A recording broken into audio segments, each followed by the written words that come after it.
Hi, my name is Joey Simmons, aka Gunpla Joey, and you are watching AO Mecha.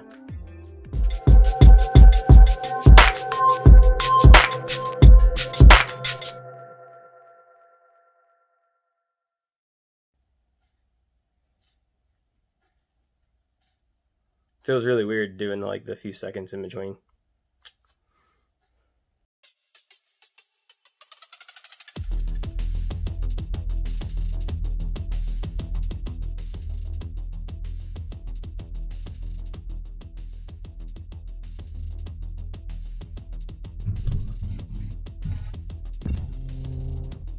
Hey, what's up guys? Welcome to another episode of AO Mecha Spotlight. My name is Ariel and welcome to the show. Tonight's guest is Joey Simmons.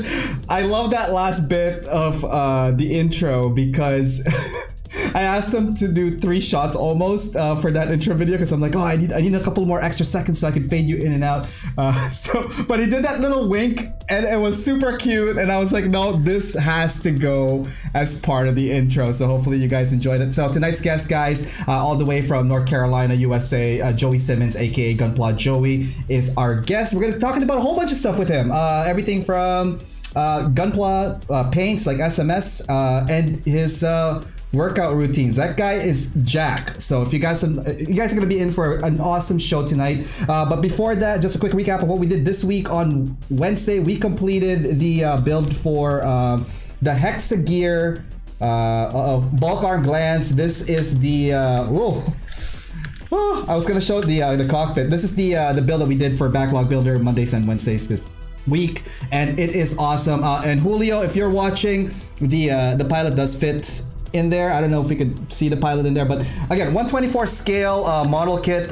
This is by the Hexagear line by Kotobukiya. Big shout out to USA Gundam Store for helping supply this kit. Feel free to check them out, guys, and save with my discount code AOMECHA10. Also, big shout out to MSMN Gunpla Studio for sending a couple of new tools that we're going to be reviewing and hopefully using in the next couple of builds. This is the MadWorks high quality airbrush 0.3, so that's a 0.3 needle inside this guy here. Can't wait to check it out, as well as a new nipper similar to I want to say this feels, I haven't opened it yet, obviously we're gonna use it during the show, but it feels a lot like the USA Gundam 2.0 nipper or the Tamiya 123. So I'm gonna open this up during our Monday show this coming Monday for Backlog Builder.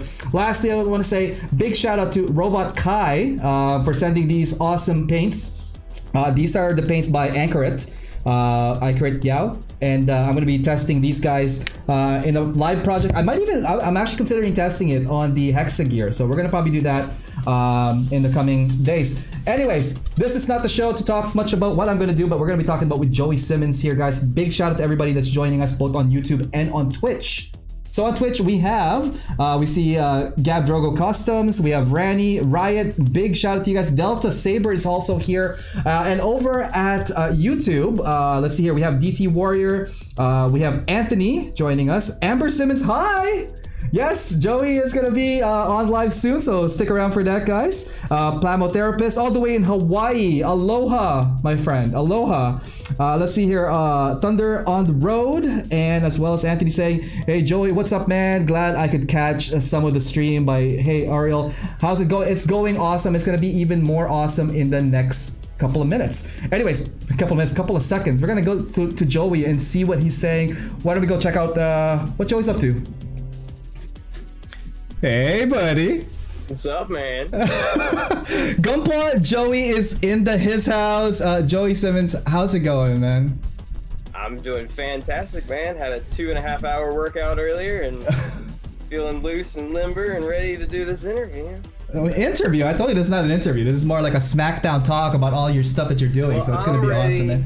To have a good conversation with a good buddy. How about that? There we go. Looking forward to it. We've been building this show the last couple of days, man, and it's so much fun working with you so far with this one. We have so much topics to go. The thing is, like, we kept going on tangents every time we talk. We started off, I think it's like, well, how was your day? And somehow we ended up going like, well, SMS, you got to thin it out about like 3/4 of the way.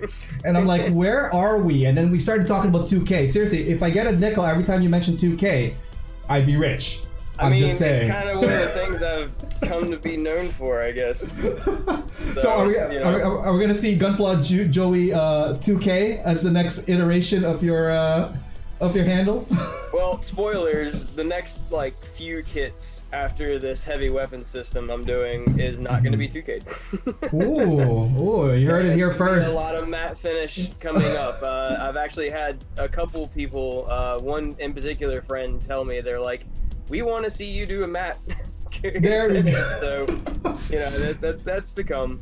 And the thing is that, by the way, thanks for leaving in that extra clip there, buddy. I had to. I was like, oh man, he gave me a wink. Not a lot of people give me a wink. I'll take it. I'll take the win. You know what I mean? Yeah, you probably couldn't see me, but I was over here like, yeah. Oh man, so much fun. But before we get to that, I hope you don't mind. Maybe we could do a little bit of an intro for people who might not know you as well. Maybe you could give us a little bit of like a little story behind you. Who is Joey Simmons? What does he like? What does he do? Well, Joey Simmons, aka Gunpla Joey. You know, I've been into Gunpla since I was a child. You know, hats off to my friend, my childhood friend, Teddy Wolford. You know, it was 6th grade. He was the kid in front of me at first day. I forgot my pencil, so I had to like tap him and be like, yo, you got a pencil? And, you know, he was like, yeah, here you go. And then like, we just hung out for like the next years. And he was already into Gundam, and you know, it was the year that Gundam Wing came to the States. Yeah, nice. Old, it's fine. I was gonna say that's about the same time I got into Gundam. We're gonna compare stories after that, but yeah, please go on. Yeah. And so like, you know, we were at Books A Million one day, and I had no idea that they had these little plastic model kits, you know, out of for Gunplas and stuff like that, and we were there, and of course they had all of the 1/44 no grade Gundam Wing kits, and you know, I really wanted one, but of course, you know, I didn't have any money, and I was out with someone else's parents, so I wasn't about to be like, hey, find me this. Can you imagine? His mom ended up getting both of us a kit, and we went home, and we tore the pieces off with our fingers, and we snapped it together, and didn't have a clue what we were doing, but it was like the start of a really good thing for me. It's I've always been that weird kid, I guess. Before Gundam, I was into Transformers, like really, really big when I was a kid, and Beast Wars in particular. But dude, you're ringing so much bells right now, man. Like our path, I'm telling you, is very, very identical, man. I'm so sorry. I hate interjecting, but like freaking Wing, Transformers. The next thing you're gonna say is like, I love pizza, I love beer, hanging out in Wings and stuff. But like, hey, man, what guy doesn't love pizza, beer, and like, you know, and hey, as we talked before, you know, I like a dark lager and a cigar, so you know. That's what I was gonna say. It's man, so much thing. So Transformers, a big thing on you. You've been always in like a robot. I would sit in the corner and like take apart my Transformers and like reassemble them with other Transformers and stuff like that. Right. And you know, I would sit in the corner for hours in my room, quiet, just like disassembling and reassembling stuff. So it was already kind of embedded in me whenever I found these model kits that basically turn into, you know, when you're a kid, they turn into a toy.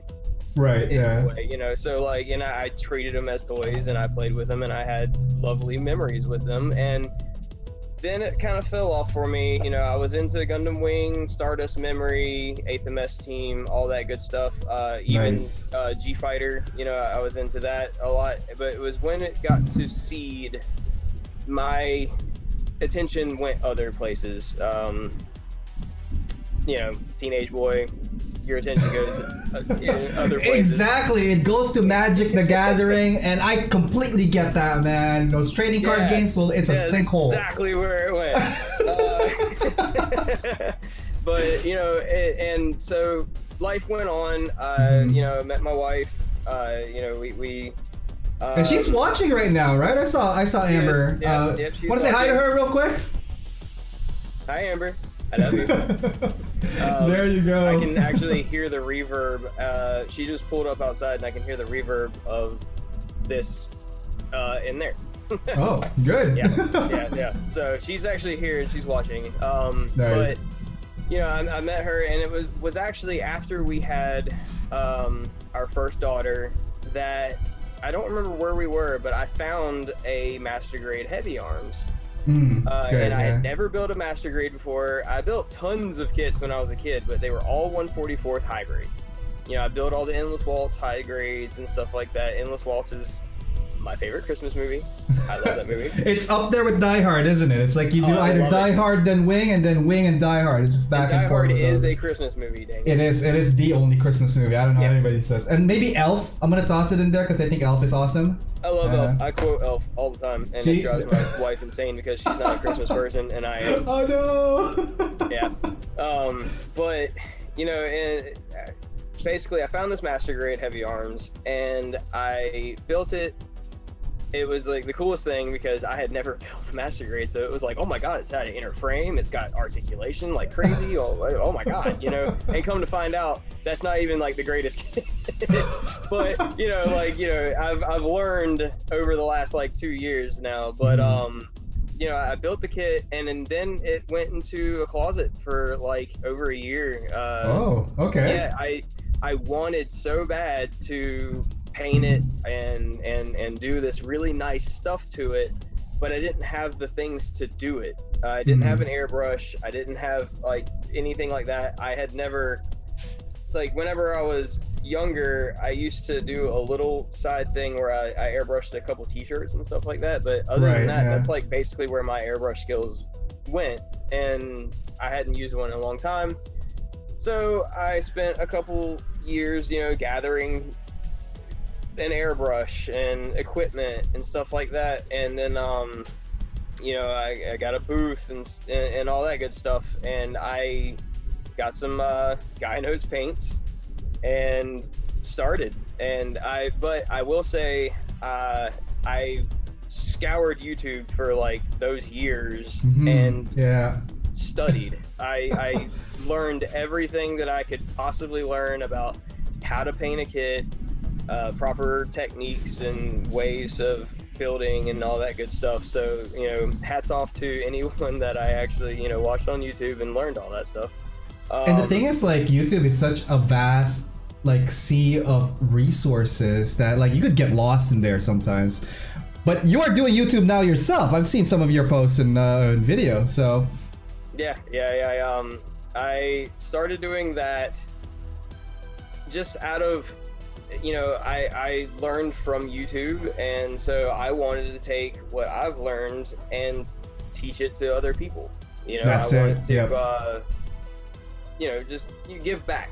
And you know, I wasn't out to be like this big famous YouTuber or anything like that, and that's not, you know, what it was about. It was just I just wanted to do it. You know, it was fun. It's challenging because gracious, man, when you're trying to film and do things at the same time, it's hard to keep it the same quality.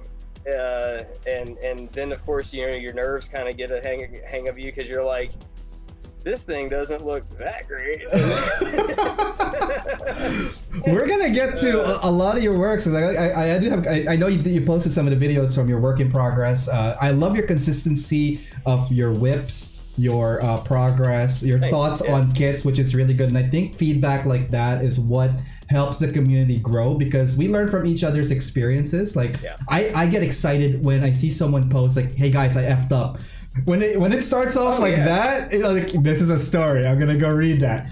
With yours is like, there's actually one video of mine in particular that I can think of. It was whenever I was doing the real grade new, the first iteration, not the heavy weapon system, but the first iteration, where I did a video on detailing and putting water slides on and stuff like that. And in the video, I was about to dab a little bit of panel accent on, and it just flooded the part, and I was like, oh. But I left it in because I was like, hey, you know what, that's an opportunity to show you how easy it is to clean up, you know. And so, you know, it showed that we're human, we all screw up. Absolutely. And the thing is, like, it's such a very good learning experience as well when we F up stuff, because then you'll, one, you could tell others that your experience, and number two, you learn for yourself in the future. You're like, how am I gonna fix this? Oh yeah, I remember this because I did it this way, you know? You don't learn from succeeding, you learn from failing. You know, absolutely. You screw up and you're like, hey, well, I guess I know not what to do now. You know, or like, how can I not do that again, or something like that. It teaches you through failure. If you succeeded all the time, no one would ever be impressed, because they would just be like, oh look, he just did that again, woohoo. You know? I was gonna say, the amount of failure that I get during live, and hopefully knock on wood we don't get much here, it's like, it's almost like a 50-50 ratio. I'm almost scared that like something will F up here and the whole show will just go blank. But anyways, oh man, we're all human. It's, you know, if people can't understand that we're all human and we're gonna mess up, then I mean, do some self-reflecting, because we're gonna mess up. Awesome. We're gonna get to the photos that you sent over. They have some really interesting stuff happening, but before we get to that, I just want to say a big shout out to everybody that's joining us both on YouTube and on Twitch. On YouTube, there's a couple of comments here. Just want to read some of them out. Guys, thank you for showing up tonight. Don't forget that Super Chat is available for YouTube. Any of your donation goes towards the production of future shows by acquisitions of materials and whatnot. Totally not mandatory. Just want to put it out there. And then second of all, let's see, there's a couple of people who just joined us. Tetsu just joined us. Nicholas Teada Sanchez is here. He's saying hello, everyone. Taz, as I mentioned, all the way from Hawaii is joining us. Let's see. I remember as a kid, I totally destroyed my Trypticon Transformer. That's from Nicholas Teada Sanchez. Oh man, I've destroyed so many Transformers myself too. I don't even have any of mine left. I got. I'm gonna get to that story too, because like I donated a whole bunch of my Transformers to Goodwill. Like I third party. A bunch of them to this one particular kid that like had nothing. Yeah. The thing is, like, it's just taking a spot in my place, and then, you know, Gundams is starting to ramp up, and I'm like, I can't have both. There has to be sacrifices on this one, just so that we could like grow and all that stuff. Let's continue on. Amber saying hi, babe. I just. She says hi, babe. Oh, yeah. Hey. Also, I forgot to read above. Hi, Daddy from Kayla. Amber posted that as well on there, so I think your family is definitely going to be enjoying this show tonight. Let's see here. Gotta watch Endless Waltz at least once a year. That is from Anthony. Absolutely. At Christmas. Especially in Christmas. Like we did that for Side 6. Like we had like a holiday gathering. We were just watching Wing. It is awesome. And as a Wing fan like yourself, why not? Yeah, why not? Let's see. There's awesome tutorials on YouTube for sure. That's from Nicholas Teada Sanchez. Someday I'll start streaming. Just don't think someday. Just dive into it. Yeah, just do it. Let's do it. Let's do it. That's from Anthony. And then we have a quick question here. I have a question for Joey, since I saw some beginner videos on his channel, and he actually had some supplies from the site, the Gundam Play Store. Where is the store located? Oh, where's the store, Gundam Play Store, located? My buddy Jamie actually started the Gundam Play Store, and you know, I did a couple videos for him before I actually got you know, into the USA Gundam family. You know, I was helping him out a little bit, and I did a couple tutorials and stuff like that. And he's an awesome guy, he really is. And it's in I think it's in Atlanta, Georgia, or it's like around Atlanta, Georgia. It's Eastern Seaboard, because I think what's his name, Gunplarazzi, isn't he? Yeah, he's like in the same town. He actually, like, I've seen him post where he's actually gone to the Gundam Play Store and got some stuff from Jamie. Nice. You know, and luckily, you know, he was very supportive of the USA Gundam Store, you know, thing and everything. He understood, and you know, me and him are still friends today. He's a really great guy. I think very highly of him. So. Awesome stuff. Now, speaking of awesome stuff, why don't we go to the? Are you ready for some photo talking? I am totally pumped about this one. So guys, as I mentioned earlier on, we were going to talk about a little bit about health? Question mark? Is that what's going to be coming up? Because check out this guy here, freaking flexing on me. The first image here. So I don't know if you know this, but this guy, I think he works out. You know, does some stuff outside the studio, maybe. So you can tell by my voice, I don't sound like I look fun. No, you sound exactly how you look, man. Like this guy's about to like, I'm hungry. Give me some of that. Give me some of that protein. Give me some. Yeah, but this is pre-COVID me. All right, there's a picture a little ways away that is like Jesus current me. All right, I was asking. 10 pounds since then because of COVID and all that stuff. So working out and would this be considered bodybuilding, strength training? The way that I work out is a bodybuilder like regime, I guess, where there's different ways of working out, right? And if you do like lightweight, more reps, stuff like that, you're gonna tone up. If you run a lot, of course, you're not gonna get really, really big. You know, because you're going to burn a lot of muscle and fat at the same time when you get your heart rate over a certain, you know, rate and stuff like that. Right. Whereas with me, you know, I do enjoy weight training. You know, going heavy.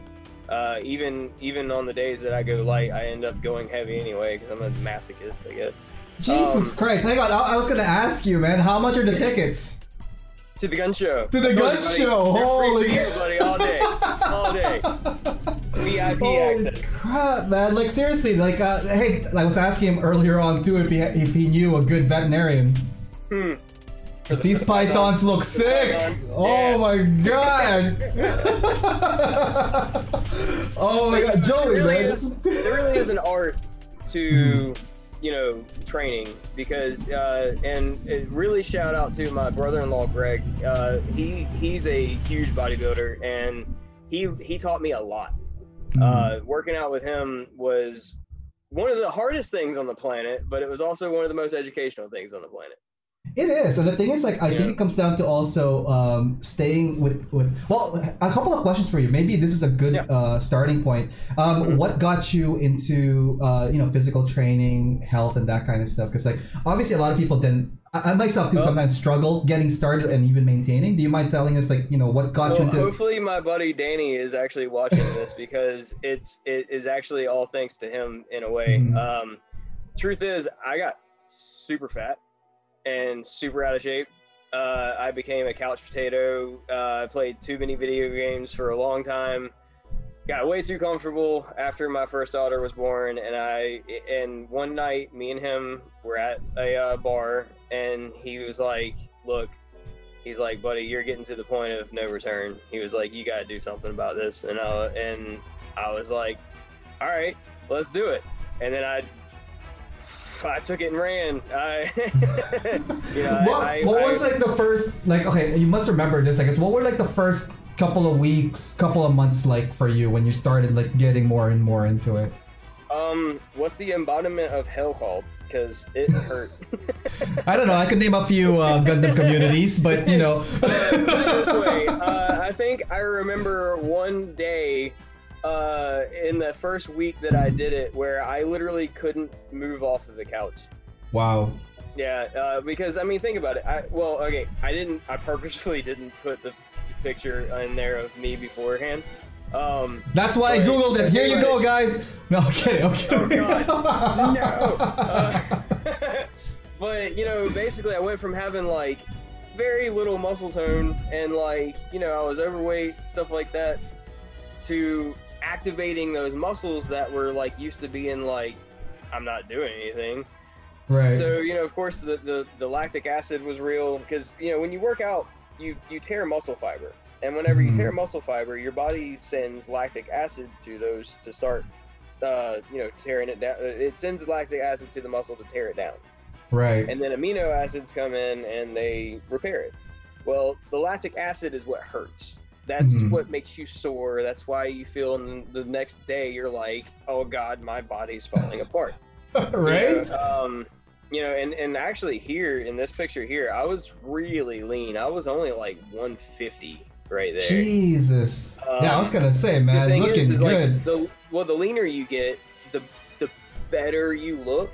You know what I'm saying? Like you'll actually look bigger in a way whenever you're lean because you could be you could be big, but you know have a little bit of fat on you or like you know it's what they call bulk season or it's winter or something like that. You'll still be like a big person.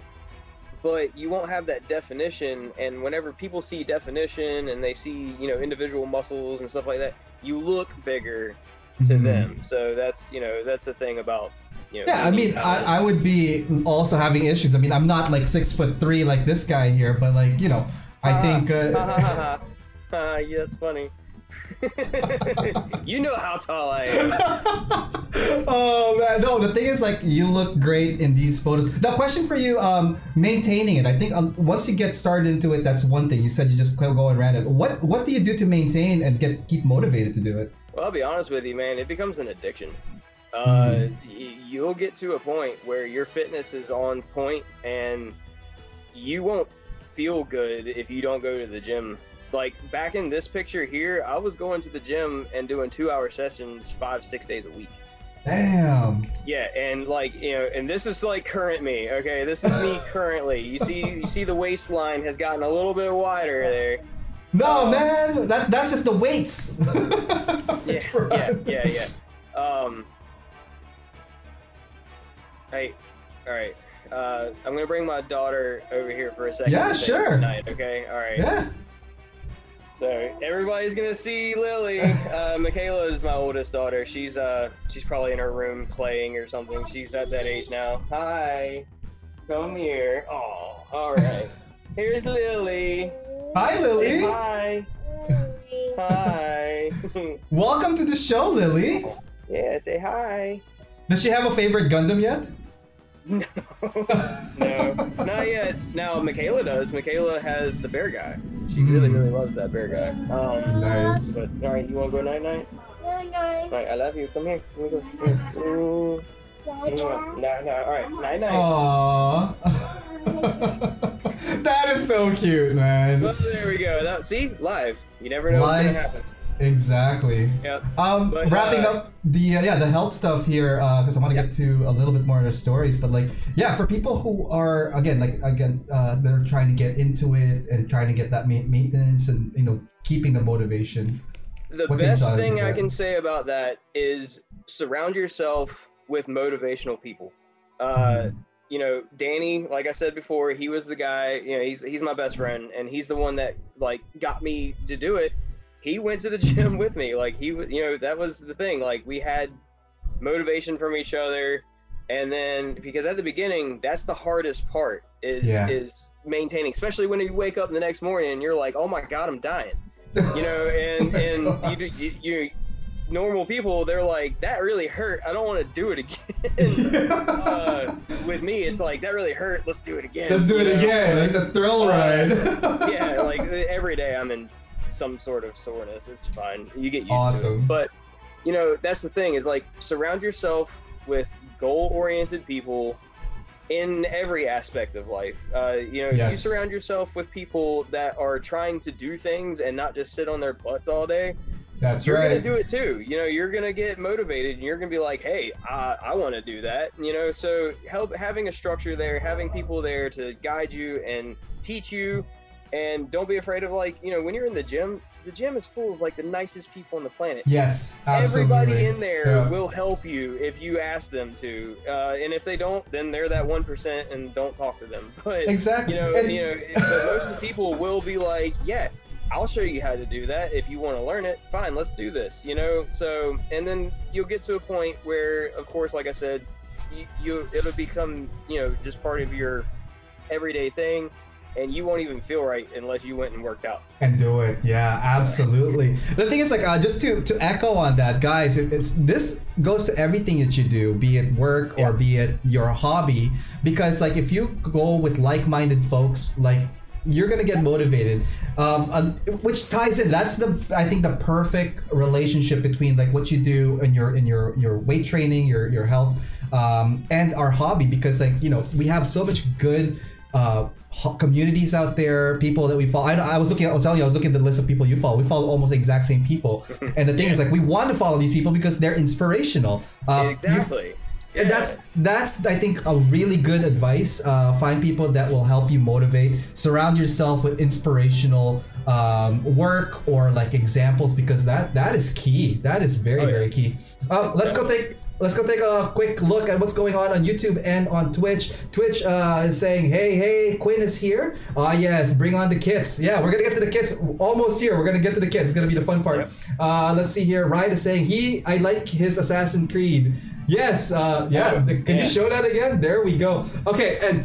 So guys, well, this is more for you. It's like, what is the best Assassin's Creed, and why is it Brotherhood? Hey, okay, hold on. Ezio Trilogy is by far the best at all, but 2 has a special place in my heart. Mm-hmm. Okay. 2 was like revolutionary for me. Now Brotherhood, I will give you that. Brotherhood is fundamentally the best game of the trilogy. Revelations was really good, but you know, you're like old Ezio. I mean, yeah. You know, you're in your prime. You got a whole team, man. Yeah, well, I mean, but you're in your prime in Brotherhood, and you know the game mechanics are better in Brotherhood and stuff like that. But 2, you get to see Ezio like born. Yes. He grows up. He's a teenager. He's the angsty teen that all that stuff, and then I love that Da Vinci is there. Yeah. So I mean, like, it's just so good. I'm actually playing AC2 now. I was playing it earlier. Just before the show. Hang on, let's circle back here. Like talking about video games, there's a lot of people that are also playing video games. I know that Nicolas Ciata Sanchez also plays it. He's also saying that I love the Abstergo shirt that you have, which is a good. I was like, wait a minute, that's that. Oh, there we go. I was trying to get the name in my head too. But I mean, remember I told you my cat's name is Ezio? Yes. Yeah. I'm an Assassin's Creed freak, man. I have a problem. I'm just gonna read a couple of comments from YouTube because we have a lot of stuff going here. Dan is here. Question is favorite kit. That is a question for you. My favorite kits? Well, I would say the Wing Zero Verka is pretty up there right now. Not just because my wife bought it for me for my birthday, but it was just a really good kit. It's one of my favorite. It is my favorite mobile suit. So there's that. But just the where they've come with a wing kit is amazing with that kit because they restructured it. It's I see comments all the time online about like, hey, what's the difference between the old Master Grade and this? I don't see a difference, and it's like you need to build it because there's a huge difference. There is a huge. I did a comparison between the two too, and like there's a lot of improvements. One of my favorites also is the Real Grade New and Sazabi. Those are really fun, and they're not like this one here and take up half of a shelf. But this one here too was really surprising. I just built this one the other day and I absolutely love that kit, the Master Grade Sazabi, which I mean I guess everybody likes that kit, but absolutely. Actually there was one here. It's like, when are you going to work on that Sazabi? He's like pointing at the background because like you posted that Verka finished over the weekend. I built it in like 2 nights. It was I wouldn't say speed build, but I mean, it came together really easy. It's actually not, it's intimidating to look at, but it's really not that hard of a build. It was pretty straightforward. It's pretty fun. And unlike like the Real Grade Sazabi, the inner frame is pretty simple, and you don't really see the inner frame, so it really doesn't matter, but, this one has like open hatch, right? Yeah, it does have he's in the open hatch right now. But I'm going to do the Sazabi, but I'm waiting. I want to get a resin conversion for it first. So there's a little sneak peek of what's to come later on, I guess. Spoilers. Nice. We're gonna continue on with the rest of the comments here. We're gonna dive into the rest of your projects here because it's gonna be a good conversation with all your current work and past work here. Let's see here. Dan, Dan? That's my boy, the real Heavy Arms. Woo! From That's pretty good. Plasmotherapy saying thanks for the shout out. Bodybuilding, gunpla building, LOL. That's from Tetsu. Amber's just giving you lots of fire and hugs and kisses and all that good stuff. Bulking out and not shredding. That's from Tetsu. I also do some fitness stuff actually. That's awesome. Dan is saying, my guy. I mean, that's what I think you did a shout out to him. I know I'm reading a little bit further back, but I want to get everybody here. There you go. Gaining weight is very unhealthy and prone to diseases. How much is 150 kilos though? Like him, I guess. I don't know. It's about 68 to 69 now, and he is right. You know, obesity is obesity. It doesn't matter if it's fat or if it's muscle. If your heart has to work harder, then you know that's just a side effect, I guess. Exactly. Working out is a discipline. Choco Falcon, all the way from Asia, here is joining us. David is saying, "I need the gym buddy." Man, when are you gonna do your live gym sessions? I think you should just like bring your phone with you, do an IG live, and lift, bro. That's what I'm saying. You know how hard that is, and you know how much crap that I would get from everybody else at the gym for being that guy. Right? Like that's just. Hey, what's up, guys? We're gonna pump 100 today. I want you guys to pump with me. All right, show me what you got. That is definitely something that you know, and not to mention too, I'm a different person whenever I start lifting, man. I'm not like I don't even know if I need to have my Gunpla audience see me that way. It's a little scary, man. You start getting there, you got to get your mind into a different place. That's it. A couple more questions, comments here. Origins for me, that's from Nicholas Yada Sanchez. I'm playing Unity at the moment. I haven't played Unity, so that one's gonna be on my list. I met a lot of friends playing Unity because that's the one that you had the actual online co-op. So. Ooh. Yeah. I haven't played the hell out of Ghost of Tsushima, but many compare it to Assassin's Creed. Amber is saying, "Lol, it was a Christmas gift, babe. Christmas gift." The Wing Zero. Yep. Oh. Assassin's Creed 3 is best Assassin's Creed. That's from the therapist. I'll film it. Yo, Dan is offering to film it. There you go. We're gonna get some good footage of monster beast mode. Freaking Joey here. Now, speaking of beast mode, let's talk about some beasts. You have a couple of projects that you highlighted that we can get a chance to talk about. I think this would be a good segue to it. Now, we were talking about heavy arms, not your arms, but actual model kit. What can you tell me about the next couple of slides, man? Hey, well, you know, remember that Master Grade heavy arms I was talking about earlier? Yep. That's that. Is this it? Oh, yeah. That is my very first Master Grade and very first airbrushed kit. That was my very first painted kit, to be honest with you. I've never painted a kit until now, But like I said, man, I did a ton of, I did my own research, just watching tons of tutorials and stuff. And I was shaking the entire time doing this. So before you started airbrushing, obviously you looked at some stuff. What kind of airbrush was your first airbrush, and what was the first spray on plastic like for you? Well, my first airbrush is the airbrush I still currently use. Nice. It is the Iwata Eclipse, the HPCS. Yep, I started with that as well. Awesome. Workhorse, man. Workhorse, yeah. I mean, it's so good. It does everything you want it to do. And you know, it was my very first one. I got the compressor with the water trap and stuff immediately. Nice. And my very first paint on that kit was actually the I actually still have some over there. It's the Nazca mechanical surfacer, the super heavy. Okay. You know, so it's like a primer paint in one.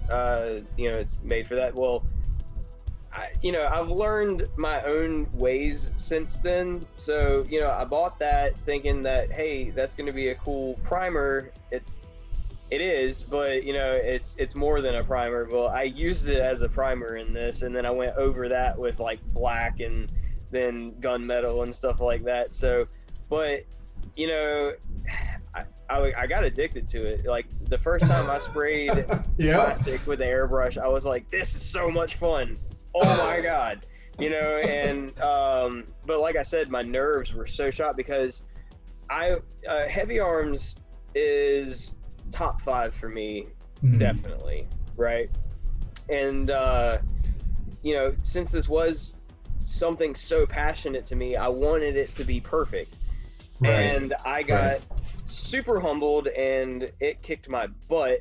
And that's when I realized that, hey, it's okay to mess up. I don't know if you remember this, but I told you that story on your live episode through message about the crazing incident. That was this kit. Oh my god. Can you just do a quick recap of that for people that missed that comment? Okay, so I appreciated this kit. I used pink primer for the yellow, the orange, and the red. I appreciated with brown. Yep. And then I went over with the red, the yellow, and this was all Gaia Notes paints. I used the Nazca paint surfacer and, you know, the Gaia Notes bright red and all that. But I did all the pre-shading. It looked amazing. Did the decals, all that good stuff. And I went and I got a little too ambitious, and I wanted to use matte 2K. I know, 2K, right? 2K. We should have a drinking game for that one tonight. Yeah, but you know, well, I read up, you know, 2K is really durable, and I wanted to be able to mess with this kit. Well, I've also learned as I've got, you know, into it that lacquer paints are really durable anyway. You don't have to 2K whatever, but yeah, I wanted to 2K it, and I wasn't ready for that kind of, because 2K that's like another skill level up from just regular spraying paint. And I didn't let it cure properly, and I sprayed the second layer on, and it crazed immediately on about half the parts for the kit. Oh no! So I had to strip them all down and redo the whole thing, and it was. Oh man, I think we have a lot of, like, any model or painters there definitely has a story or more about bringing it back to plastic, because it's such a common phenomena that, like, you know, we totally get it. But the thing is, like, that didn't deter you from continuing. So what are some of your like favorite parts of like your first experience of painting this kit? The pre-shading. And I know that's kind of funny for me to say since I haven't pre-shaded a kit since. I was gonna say, all your kits are kind of clean, man. Well, I mean, this one was clean too. I mean, there's no weathering on it or anything like that. It was just I enjoyed the. I'm just gonna say who it was. I watched Henry. You know Henry, Vegeta 8259. I watched him forever, and you know, I saw his heavy arms, and you know, it was pre-shaded. Of course, he did a little chipping and stuff on his, but I was scared to do that on this. This was my first one. But I really did like the pre-shaded look on the heavy arms. I really did like it, so I wanted to try it out and see if I could do it, you know, and I think it came out pretty well. Well, it looks fantastic. You know, it's definitely show accurate too. That's the thing, right? Well, that's another thing I wanted to do.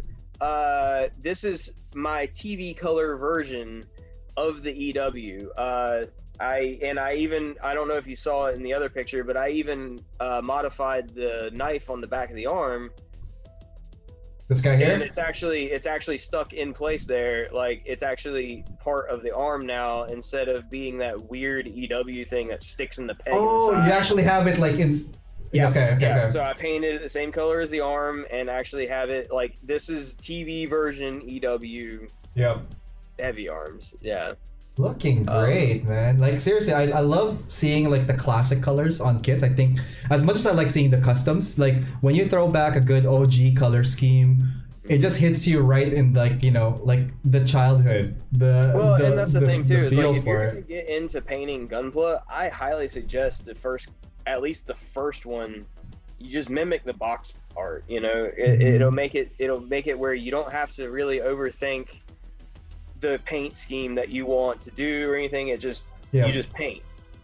You know what color you gotta do it, and you just paint. So you focus on painting first. And painting, and to me, as far as Gunpla stuff goes, like, as you know, I'm starting to dabble into panel scribing and stuff like that with the Curios and stuff like that.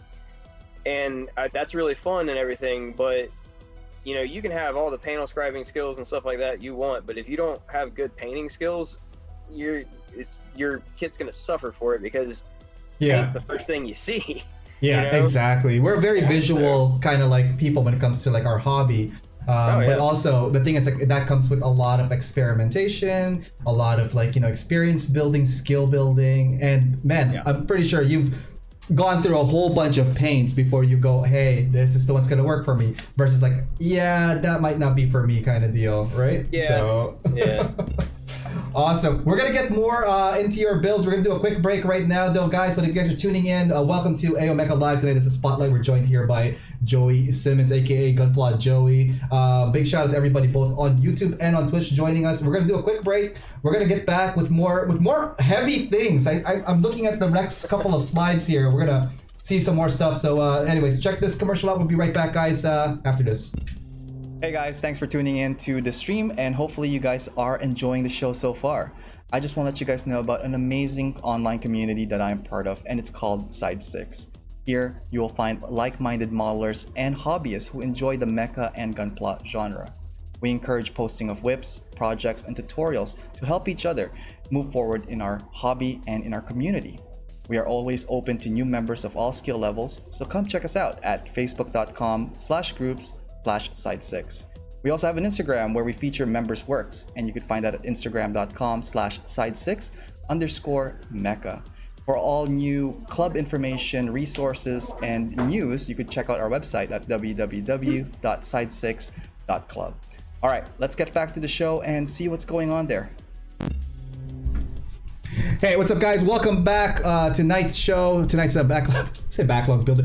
Welcome to AO Mecha Live. Tonight is a spotlight feature. We're joined by Joey Simmons, aka Gunpla Joey, and I just want to say thank you so much for tuning in, guys, both on YouTube and on Twitch. Don't forget, guys, feel free to lurk. Shout out to all the lurkers out there. I love you guys. Don't forget to hit that follow, subscribe, like, share to help this channel grow. And yeah, anyways, let's go see what Joey's doing right now. All right, welcome back, Joey. Hey. All right, so quick recap. We were just talking about some of your like workout routines. Your first build, the heavy arms, but that's not where the last time we saw the heavy arms. Actually, we have more heavy arms coming, aren't they? Yeah, we do. And the much more extravagant heavy arms. Oh my god. Yeah. Oh. That big thing there. And also my mascot. Yes, I was gonna say, if you guys noticed, or did not notice in the beginning of the intro, there's that SD super deformed, cute little freaking heavy arms, and it's based off of this model kit right here, right? Yep, it is. Who was the artist that you got to be the illustrator for that? It was. Hold on, I gotta look him up. I can't remember his handle. But basically I got in touch with him and I was like, hey, I see some of your other work, you know, links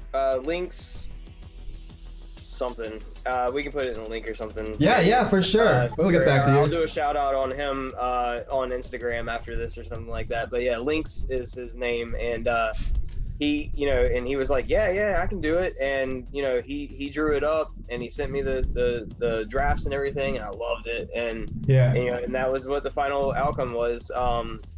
And you know, I want so bad for them to make an SD heavy arms custom kit, because I will do this. Like I've had so many people ask me and comment like, hey, when are you gonna build that, or like, you know, stuff like that, and I'm just like, well, they don't have the kit yet.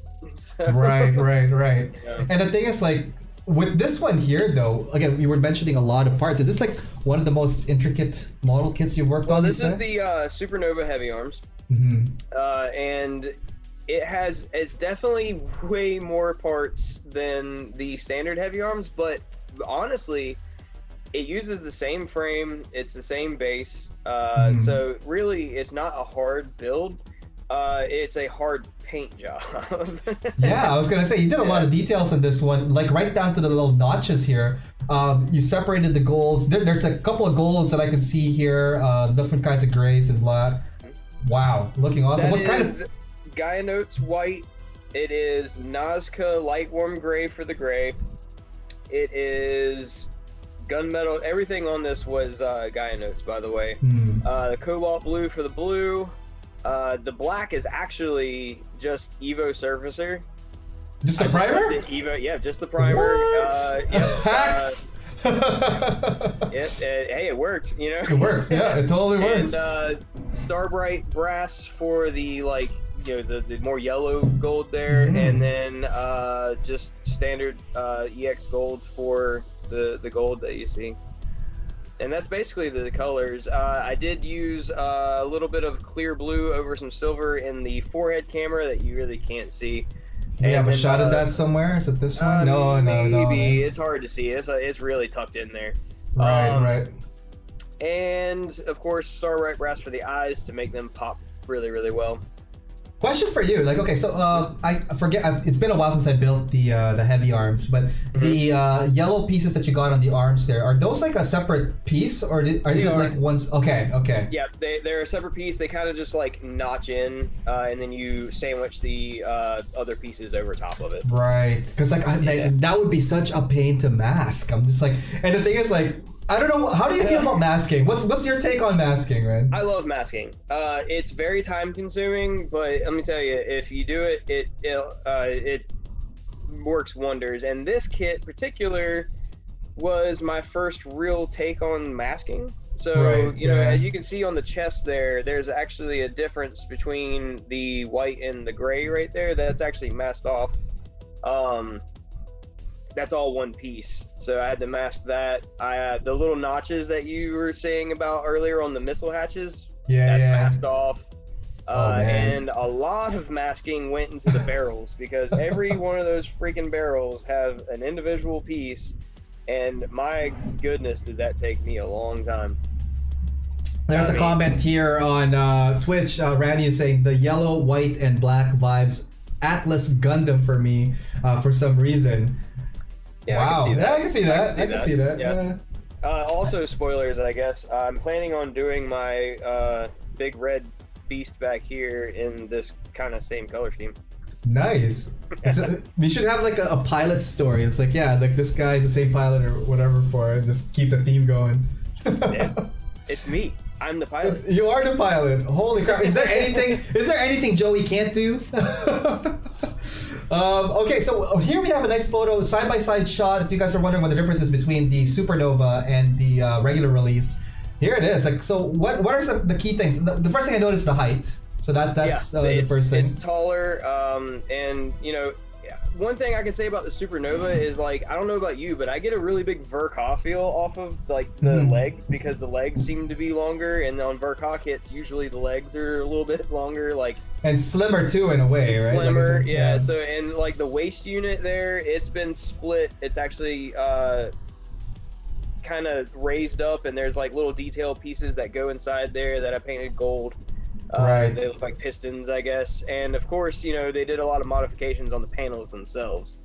Really good. Whereas the spikes sticking out of everywhere, there's spikes on the toes, there's spikes on the front armor there.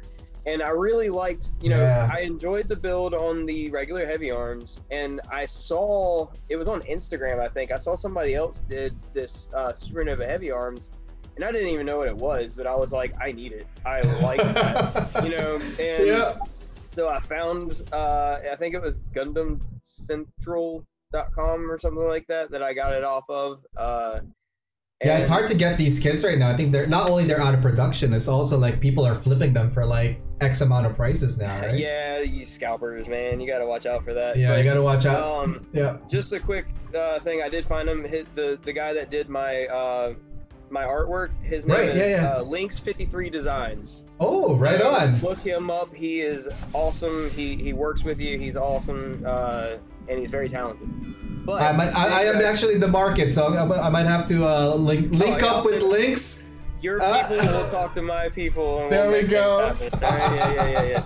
Awesome. But getting back to this, though, one thing I can say about Supernova kits, if you're ever wanting to do them, the plastic is a little bit weird. It's not like Bandai plastic. It's a little softer.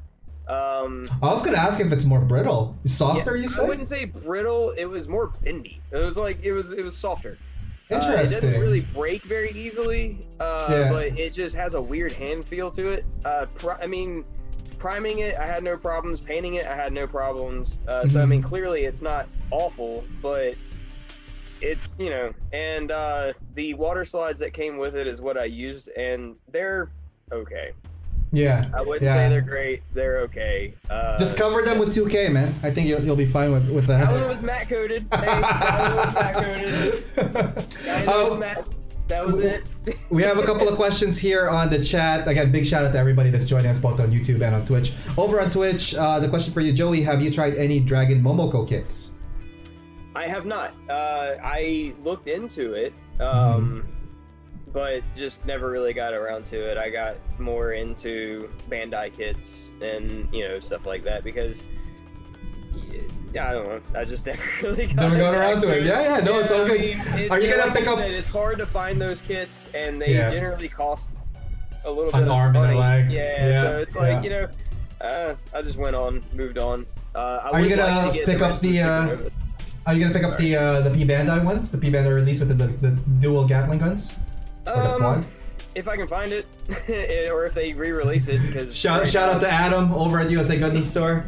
I think we have a request going on here. Yeah, you know, that was one I wanted, but I just at the time didn't really have the funds for it. And that's another thing too. It's like, you know,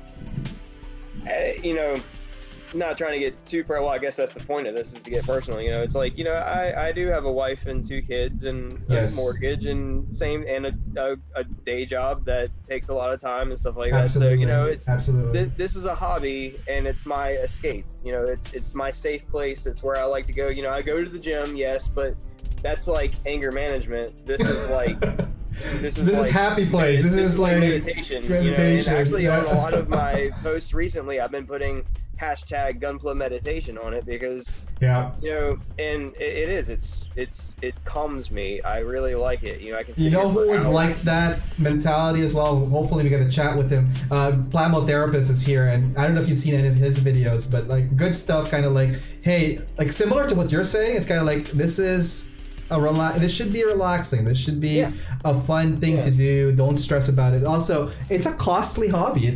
No one has ever into this hobby would say this is cheap. This is something that you need resources for. Oh yeah, and you know, that's why I'm thankful every day for, you know, to be a part of the USA Gundam family, because, you know, it does make it a little bit easier to do this kind of stuff. So quick comments here as well from YouTube before we get too far out. The SD mascot was made by Lynx53 Designs. That's from Amber, so she found it for us here. Awesome, thank you so much for that. Anthony saying, I've been waiting for my Supernova Nataku kit for almost 2 months now from Hong Kong. Oh my god. Yeah.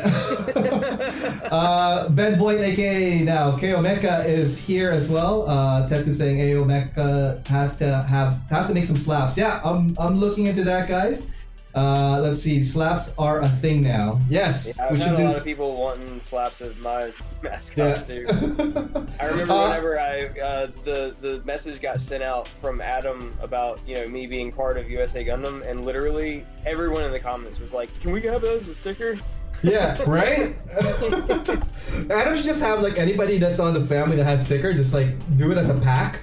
Kind of like the part. Hey, I'm giving you advice and suggestions right now, Adam. Sticker pack. If he's watching, he's watching. So, you know. I'm kidding. He's quite busy, but the thing is, like, it's picking up summertime. I find that people are going to be building more and all that stuff because of nice weather. Well, they're starting to get shipments in too. He's starting to get regular shipments in, which is good. So, you know, of course, it's ramping up. So awesome. Let's see here. I've seen a lot of the cutting mats with tons of slaps. Yeah, the thing is, like, you know what? I have the side of my spray booth as my slaps wall. So as I get them, I slap it onto that. I don't know where you keep yours. You can see it or not, but yep, right there. There we go. Yeah, I have it on the side of mine too. So awesome. Let's continue on. Oh shoot, wrong window. Let's go back to this one here. We're gonna get more into your builds. What's the next one we have on deck here, man? Well, that is the real grade new. That's what I was talking about earlier. Me being one of my top 5 kits. Really, I mean, it's like a small master grade. Did you paint the inner frame of this thing? I did. So first off, you're crazy. Inner frame of that thing, and I actually I incorporated some hand painting in there too. Nice.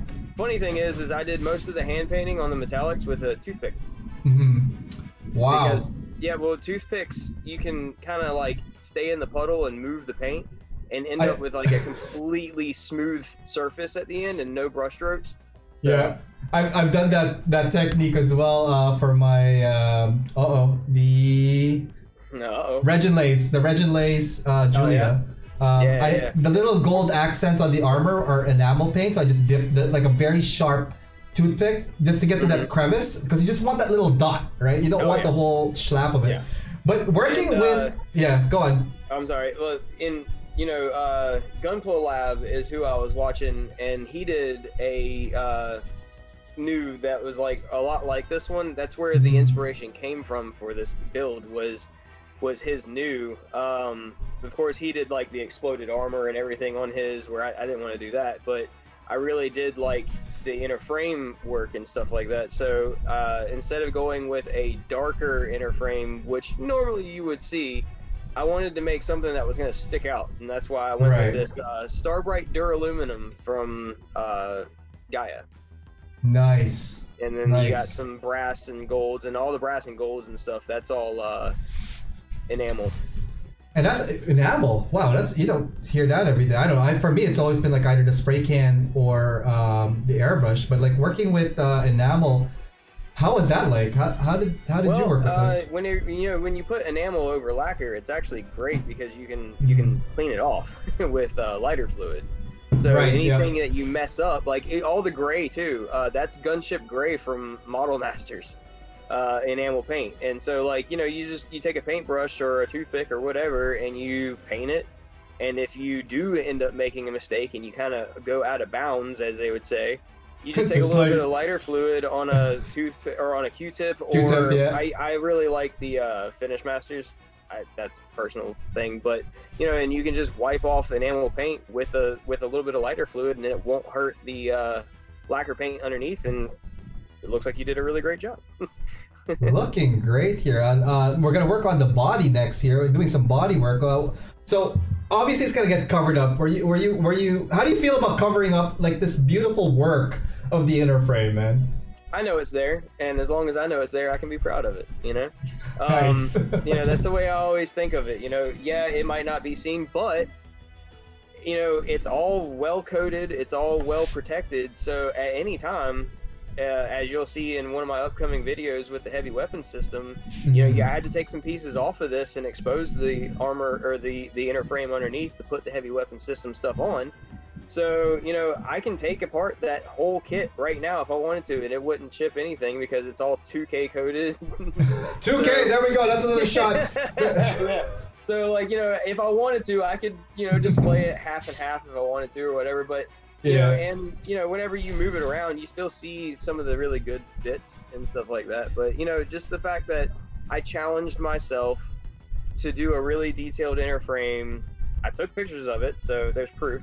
But it's a challenge for yourself, and if you don't challenge yourself, you're never going to grow. So I wanted to see if I could do it. That's really all of this journey so far has been like, I want to see if I can do that. Absolutely, man. The first time I thought about streaming, I was naturally curious, disproportionately curious, like, can I do it? And I think anybody that progresses in either their work, life, or hobby needs to get that question first in front of them, and that's what you will determine how far you could go with it, and the thing is, the sky's the limit. You're showing here amazing progression of like from where you were starting to what you're doing now, inner frame, paints, color schemes, and all that stuff. Looking great. Pushing myself really hard. This particular photo got a ton of views. I don't know why. I don't know why people like this so much, but I like it. How do I click like? Can I move my button here? Can I just double click on that? A lot of people have told me it's the pose because it's like a really weird pose. But I wanted to show off the balance of the kit because there's nothing holding it up. He's on his foot. That is nicely balanced, man. That's just him doing that, and I actually have a video of me with him doing that, and I'm rotating that thing that he's on, and he's not moving. It's like the most well-balanced kit I've ever seen, or like ever built. Oh my God! Here's a couple of comments from Amber here. Chilling in our room, watching TV while Joey is building is relaxing for both of us. That is so awesome, man. That is very, very awesome. Building, not painting, of course. Yeah, building. Yeah, painting would be like, get that. When I'm painting because that's toxic and that's not good. Oh my god. Anthony is also saying that this looks great. Love the color scheme. Amber's also saying, don't let him fool you. He considered displaying just the inner frame. Man, I would love to see some of your nudes. I mean, your inner frames. There we go. Before and after photos here, just maybe walk us through, like, what are some of the stuff that you're trying to highlight between the two here? Well, just simply what, doing work to the kit will do for it, because as you can see on the left, it's still cool, but it's just snap built. I didn't do anything, like literally. That's just straight out of the box built, and I just wanted to show people what you can do. You're right. And what it will look like if you put the work into the kit, And the kit looks amazing, by the way. I love also the finishes that you're putting. Like, putting this is my observations of the kit, and I didn't get a chance to tell it to you when I was looking through the photos, but like, yeah, pattern lining goes a long way. Adding the decals goes a long way, but the final finishes, the final poses, that's like the piece de resistance, right? Yeah, that's luckily growing up with playing with Transformers and action figures and the gunplas that I used to play with as toys when I was a kid, right. And the toys themselves, because you remember Gundam came out, or Bandai came out with toys, like actual toys, the action figure ones. I would just I would just sit there and put them in freaking awesome poses, like just for fun, when I was a kid. So that's one of my favorites right there. Go back one with the bazooka. Yeah, here we go. Actually, Delpy decal. I particularly really like Delpy decal, but and one thing that they do that I really, really like is they add in extra decals that aren't part of the original set. And on the bazooka there, it actually has Hyper Bazooka written on the barrel there, and that's like one of those extras that they sent in, and it adds in nice, like getting those extra unique signages, warning, whatever, just brings that level of awesomeness to the kit, to that next plane. I'm a sucker for water slides. That's like one of my favorite parts of every build is doing water slides. Like Verka, everybody whines about Verka having so many decals, and I'm like, I love it. That's great. It's super fun. So I don't know. That's just me, I guess. No, I completely agree. So it brings out like a kid at heart. So you got to put in the work. Let's talk about the finishes here. I know 2K is a finish, but what kind of blues? It looks like a metallic blue from that. That's actually very interesting. And one thing I do now is I wouldn't say it's like cutting corners, but like I've learned that you can get away with not doing certain things, especially if your finish is going to be a super glossy finish or something like that. That's actually Gynote's Evo Black Surfacer. And, I've actually gotten away, whenever I'm doing metallics and stuff like that, I've gotten away from doing a gloss coat over top of that. I'll just put the metallic over it, and then whenever I put the gloss over top of the metallic, it comes out the same anyway, really. I mean, not much of it. You can make it darker by putting a gloss coat and then putting the metallic over it. But on this one, it's actually Gynote's Evo Surfacer Black. Evo Surfacer? With Mr. Crystal Color Sapphire Blue over top of that. And then whenever you put the 2K, now the 2K is what brings that to life, because if you saw the parts before 2K, it's a very lustered looking, weird dark blue. It didn't look anything like this. Now, whenever you put the 2K over top of it and it starts refracting light and starts bouncing light off of those little particles, that's when it comes to life and becomes that blue that you see there. And that's really cool too. And also the top coat, like, it really just gives it that extra push of like color refract, because like you're looking at it from a distance now, you can see like there's little particles, speckles, and whatnot from that. Now, did you anticipate that before you finished it? I did. And I also, I did, but it's also, like I said, I learned that trick by watching YouTube. Right. Yeah. And even on the white parts, it's hard to capture it. You can kind of see it in this one here, but I think this one here you could probably see a little bit. I went to the the back of the funnels here. Yeah, I used diamond silver, the Mr. Crystal Color diamond silver over top of all the gray, white, and yellow orange pieces. So there's little like particles over top of theirs as well. Oh, okay, there we go. And again, look at the decals in this one. You have 1 to 6 funnels like individually freaking decaled. I love that. I love that extra detail that you put in there because that's work, man. Yeah. Well, and funny story is I still have the other funnel decals. I just don't have the funnels. Oh, that's with the dual funnel system then. Yeah.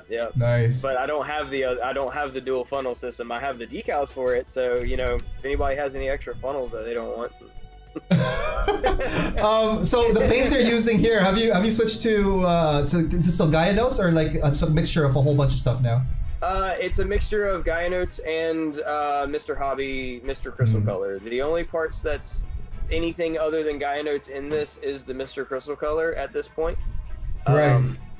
But everything else is like that's the bright red. That's neutral gray 1, I think.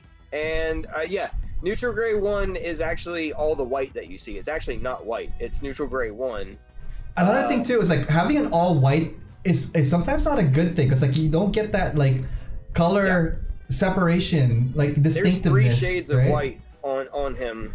There is the as you can see on the knee. The knee is actually a really good source there. The main color is the neutral gray 1. And then you have the actual white on the side, and then you have the Nazca light warm gray as the darker gray. Woo! Sexy AF. That's what I'm saying on this one. That was man. some masking too, buddy. Let me tell you, that's some serious masking on those parts there. Just gonna read a couple of comments here on YouTube. Let's go with Twitch first.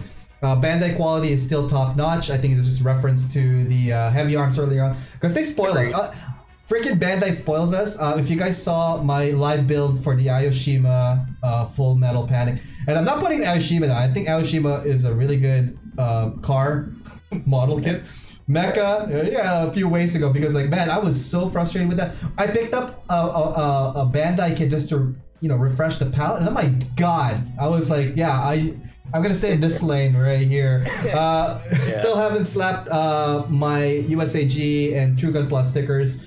Oh, that's just talking about that. It's a love-hate affair with water slides. I don't know if it's love-hate. Do you love-hate your water slides? I love them. I love water slides. I love water slides. Yeah. I don't like stickers. The only time I would use the stickers, and I think you used it here. I don't know if you used it. Did you use it for the eyes, the sensors? Nope. That is paint. Woo! Hot stuff. Yeah, that is on this particular kit. That was actually silver base with clear green over top of it. More recent days, I've actually had my own little trick that I do. I actually use a Starbright brass base with clear green over it, and it makes a very vibrant green. Wow, so, I was gonna use a fluorescent green as the thing, but I think like, if I use the Vallejo ones, it wouldn't be as shiny, so I might have to like do something. I wanna pick your brains on the sensors after the show, man, because like that I really like what you did for the sensors there. Quick thing over here in YouTube. Let's see, where did we stop on? There's so many comments, guys. Thank you so much for tuning in. Big shout out to everybody. He's a regular for stop motion. The new, I've seen a lot of stop motion for the new Gundam. There's actually something some creators are doing for stop motion footages of Gunpla. Gunpla Therapist has to go for now. He needs to adult. Have a wonderful night, Ariel, and nice to meet you, Gunpla Joey. That is from Taz all the way in Hawaii. Let's see here. He's also saying use the hashtag Gunpla Meditation and hashtag Gunpla Therapy. You guys have the same vibes here. I'm digging it, loving it, guys.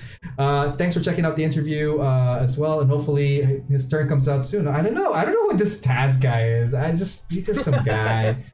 Some guy we know. 2K is a phrase that gets said in my house over 100 times a day. That's from Amber.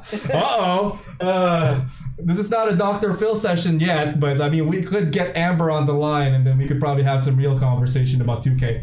Oh God. Let's see here. The new is OCD friendly. Absolutely. Amber saying definitely. He worked so hard to get that one perfect. And it does show. I love the sexy pose here of the new. That's probably one of my favorite poses I've ever done. Yeah, I love that. I actually took that pose because I entered it into a international competition. Ooh. So that was the picture that I sent in for it. Are you an avid competitor these days? No, not at all. And I'll tell you the reason why. I'm a slow builder. I'm meticulous. I take my time. I want my stuff to be perfect whenever it's done.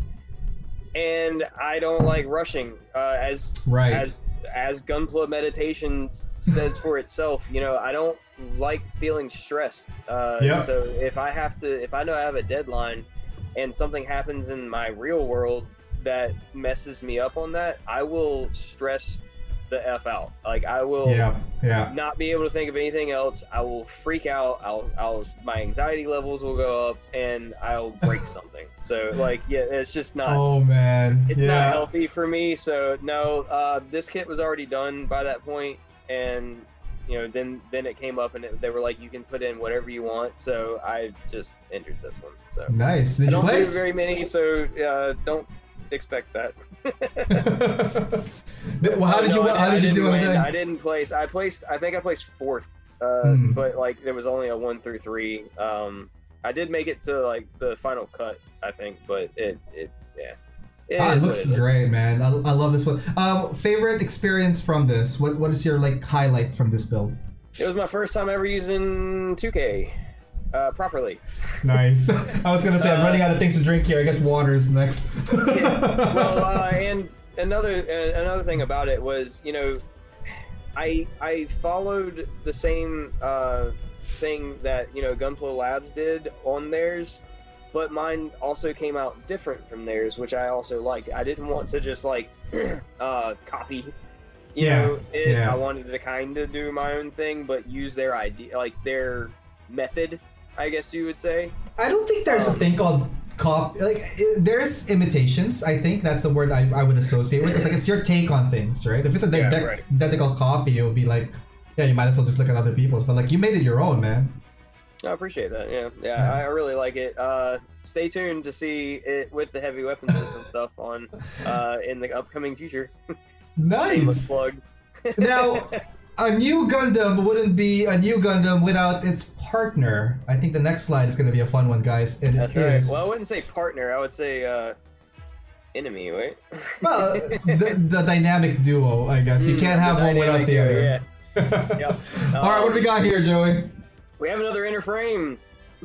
Look at how sexy that is! Woo! Yeah, that was the real grade Saz. This one got a lot of attention from social media, for sure, and I really like the fact that these two real grades aren't. I mean, I wouldn't even consider them real grades, to be honest with you. What would you consider them? Small master grades, because I built the real grade Astray, and you'll see that in a little while. Not a fan of like the older real grades, to be honest with you.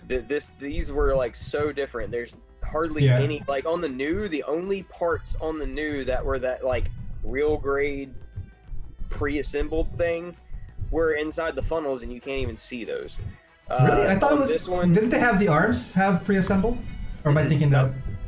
It was all built, right? Okay. Everything on that kit except for those little pieces inside the funnel are plastic. It's like a little master grade. Same thing with this one. Around the waist, there was a piece that had it, and like a little bit in the shoulders, but you can't see the pieces. Wow. You know, so really top-notch stuff. They're really, really solid, and they don't act like a real grade. I really like the mixture of what do you call it, like the not only your color scheme, but like the way it was built with the open I guess like the hexagon area at like the legs, for example, like that mixture of like inner frame, if that's a thing, inner frame, like you have your outer inner frame, then your inner frame. It's funny you say it that way, because that's exactly how I said it in my video for that. You know, it makes a dimensional part. It's a single piece of plastic, but when you look at it, it looks like there's a like aluminum cage around some inner mechs on that leg. And that's the crazy thing about a little bit of, well, in this case it's enamel paint, but that's a little bit of detail painting can go a long way. Oh yeah, color separation. Part separation, yeah. color separation goes. I mean, I could have easily just left that all silver, but you know, I wanted to do something different. Awesome stuff. Let's go quick. There's a couple of comments here that I want to get to on Twitch. Love how they look. Hate the process of putting them in. That's for the decals. And that is from Ranny. There's a question here. Yep. You should take your time when building a model. Okay, that's from Riot. Riot is asking, what is 2K? Yeah, we've been saying this kind of like non-stop tonight, but like maybe a little bit of like a backstep. What is 2K, Joey? It's a urethane coat. It's a urethane paint, and the reason why it's called 2K because there are 1K urethane paints that don't require a mixing of a hardener into it. 2K refers to two parts. So you have your, you know, gloss clear, and then you have a hardener or a catalyst. And you have to mix those two together, and you know, that's what creates 2K. And 2K is admittedly more durable because of the hardener than the 1K. Right. So you know, that's what. But the thing about 2K is once you put the catalyst with the gloss, you have to use it. If you do not use it, it's going to harden and you'll never be able to use it again. It's just going to be a big block of clear mess. And you don't want that in your airbrush because that's going to be a pain to clean. Also would recommend getting one of those, like the purple bottle tool cleaners, because like those things take out a lot. Honestly, what I do with 2K, because like I had to do it earlier today because I just 2K'd the heavy weapon system stuff. I take a Tupperware bowl, and I'll fill it full of lacquer thinner, like hardware lacquer thinner is what I usually clean my airbrush with after every use anyway. Right. But I usually don't bathe it, but I will disassemble the entire thing after 2K, take the O-rings out, don't submerge O-rings into lacquer thinner. They will swirl and they'll go away. Yep. So take it apart and bathe it in lacquer thinner, and then just the parts basically clean themselves. Yeah, absolutely. Take care of your tools. That's what we're trying to say here, guys. It's exactly. Like they will take care of you, but you gotta take care of your tools. Moving to, hang on, is there anything on YouTube? Yes, there are a couple of things here. Let's see. The Ghost of Xeon, use clear yellow over silver on the sensors, then go over it with a very light clear green. Good to know. Thank you so much for that one. Thanks, Scott. That was Scott, by the way. Oh, shit, that's his handle? Oh my God, Scott, how's it going? Scott from SMS. I totally did not anticipate that. That's awesome. Don't worry, Scott. We're getting to the SMS like right now. Like right now. We're gonna get to it. Big shout out to SMS. Their paints line is becoming a very big word sensation. Wait, I've seen so many people. Yeah, I know. Hang on. Let's do a quick flex on that one. There we go. SMS paints. Shout out to Scott out there in Australia, right? Wait, oh wait, hang on. He's flexing on it. Yeah. Jesus Christ. Okay, I can't do it. Don't break a hamstring, bro. There we go. Where is it? Point at that direction. Oh my God. Yeah. But, enough of the cringe, where were we? Yes, we are gonna get to the SMS paints. Let's talk about the SSLV as we continue here. So now you're painting it, again, more with colors, something a little bit different on the warmer side with the reds. What do we got here, man? Well, we have a mixture of the SMS Strawberry Pearl and Raspberry Pearl. Woo. Raspberry Pearl being one of the most awesome paints I've ever sprayed in my life. And I'm not just saying that. I was gonna say, like, how much, revenue is this gonna generate? How many times we say SMS, and how many times? If you think about it, I used it on this kit a lot. As you can see, the whole thing's red. But I used it on the Stray, and I used it on the Wing. Ooh. Like it's a really good paint. The particles on SMS metallics. Oops. Oh, hang on. Sorry, guys. Oh, I totally messed it. I was trying to get to the next one here. This one. Let's go back here while I get to the thing there. Sorry, continue on with the particles. I'm gonna get to that slide. The particles are so fine that when you spray them at the recommended PSI, which is usually 12 PSI for me, because I use a .35 needle. There we go. 12 psi seems to be like that magic number for me, but as long as you stay between that 12 and 15 psi, they spray perfect. And but the particles are so fine that your airbrush has no problems getting them through it. They don't. It doesn't clog.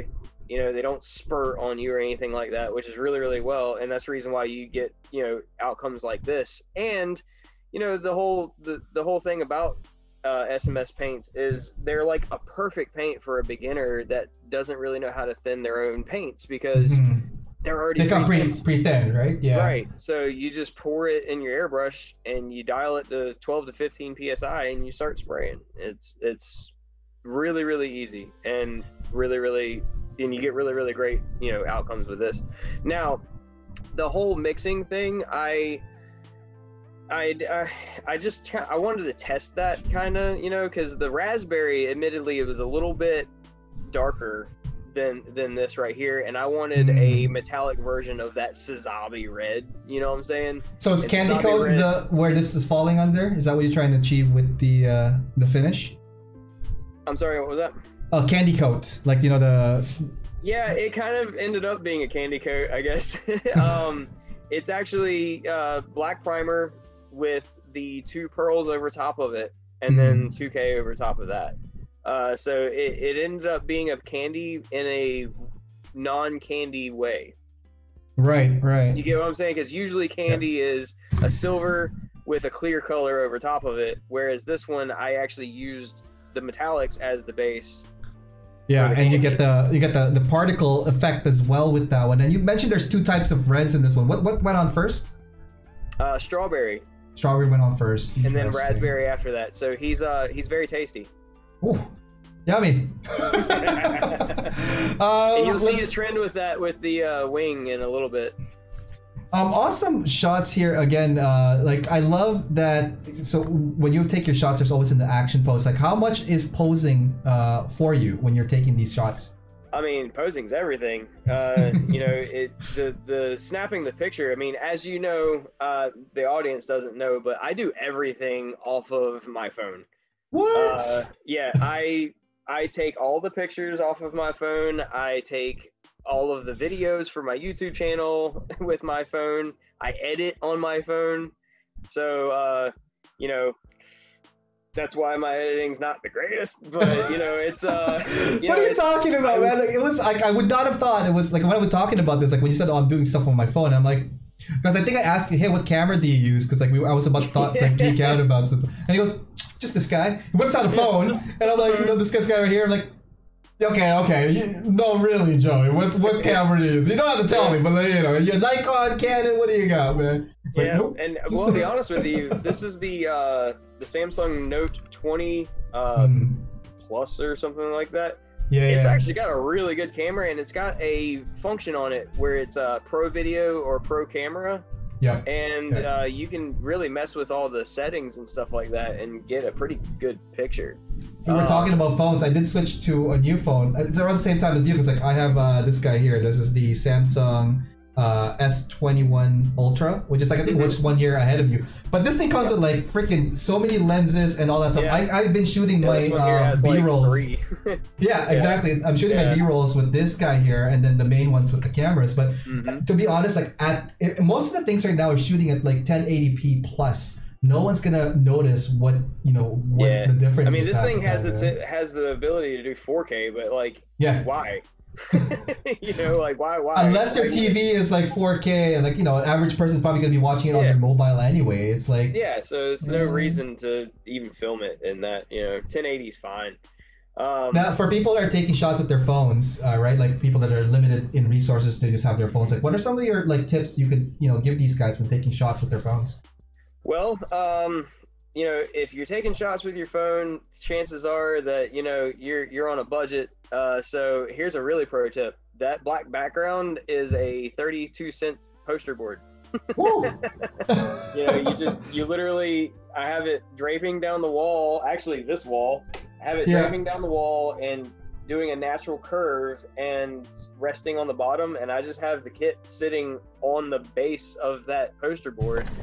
I was gonna say too, like we were talking about this. But like something like this, guys. Look, this is a foam core board that has like a matte finish, and sometimes I would use this as the background for photo shoots. But we were talking about the roll, and I think we use the same one. So something like this, guys. Like, can I do that? Can people see this? So this is I don't know what kind of roll. This is a sketching, like canvas roll, I'd say. Not canvas, paper roll. That people would use for light drawing. So I have one of these guys. This is gray smoke, not even black. But to your point, like, where'd you get yours? And like, what were some of the ideas in your head when you were like using it? Honestly, it was like pure hope because I was like, man, I don't have a backdrop. I don't have any of this fancy stuff. I need to do something though. I can't just have that in the background. So my brain went back. Now my wife does have a nice camera. I don't know how to use it, so I don't touch it. But maybe you should just get her to take the photos for you, man. Well, she's the photographer. She's really good at photography and everything. Nice. And so I've seen her do some stuff before. So I had, I knew what a backdrop was, and I knew that I could achieve that by using a poster board. So, and the ring light, I'm actually using this ring light here. Just simple ring light over, nice, yep. And it's got dim settings and stuff like that. So I just dimmed it. Basically, I have the room completely dark. Yep. And then I have the adjustment from the ring light to be lighter or darker. And then, of course, the camera on the phone having some settings and stuff like that. That's how I was able to get this, these photos. And, it's a learning experience. It took me longer than I would really like to say to get these pictures, because this was my first time doing pictures like this. Earlier, the picture of the new that you saw, that was a little bit nicer than the other pictures.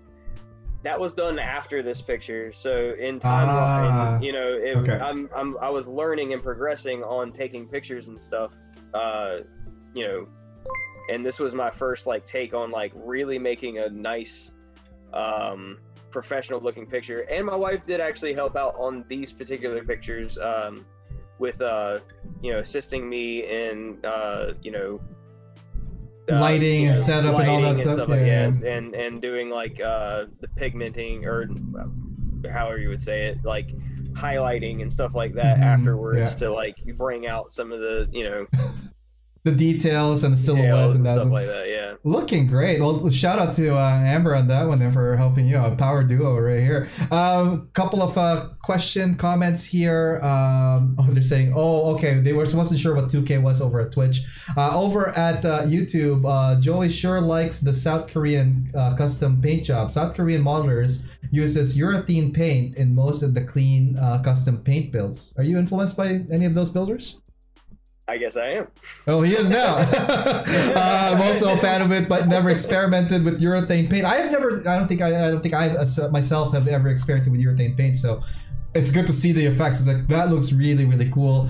He's also saying Samsung for the win. Absolutely, because I'm sure I like the iPhone, but I love customizing my phone, and just don't think that I hate I could iPhone. do that. Yeah, I know I'm gonna get a lot of flack for that, but I have an iPhone for my work phone, and that might be a little stigma around it too. But I hate iPhone.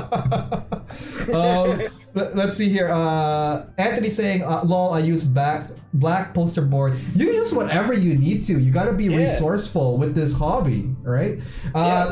Question here for you, Joey. This is from Tetsu. Joey, if you had a chance to use a DSLR, which brand will you go for if you could only afford one? I have no idea. I was gonna say, do you even know what cameras are? The one that people use, I guess. Yeah. You suggest one to me, and I'll look it up, because I have no idea, man. I am the most noob person when it comes to cameras and pictures and stuff. I paint plastic, okay? That's I was gonna say, it's a work in progress, guys. It is a work in progress. Big shout out to Hero over at Twitch for subscribing a month again in our channel here. Thank you so much. That goes a long way, sustaining this channel and giving you guys, the best production I could get my hands on. So hopefully this production is going well for you guys. But again, your continued support, people like Joey here power the show, like hands down, because like this is the journey. This is the journey of the collaboration. That's power. Okay, I'm gonna use that. Power the show right there. Okay, let's continue on. Speaking of power the show, we talked a bit earlier on, but big shout out to Scott over at SMS. We're gonna do one collage first of your current work. I guess this is just like the last couple of ones we were talking about. My first year of Gunpla. Nice. Okay, we're gonna get to SMS after that, but like after the first year of Gunpla, what are your highlights, man? Well, yeah, as clearly you can see a progression, right? I mean, the first kit was the heavy arms, and you know, every modeler is gonna understand this, but like I can look at every single one of these pictures and see the flaws in every single one of them.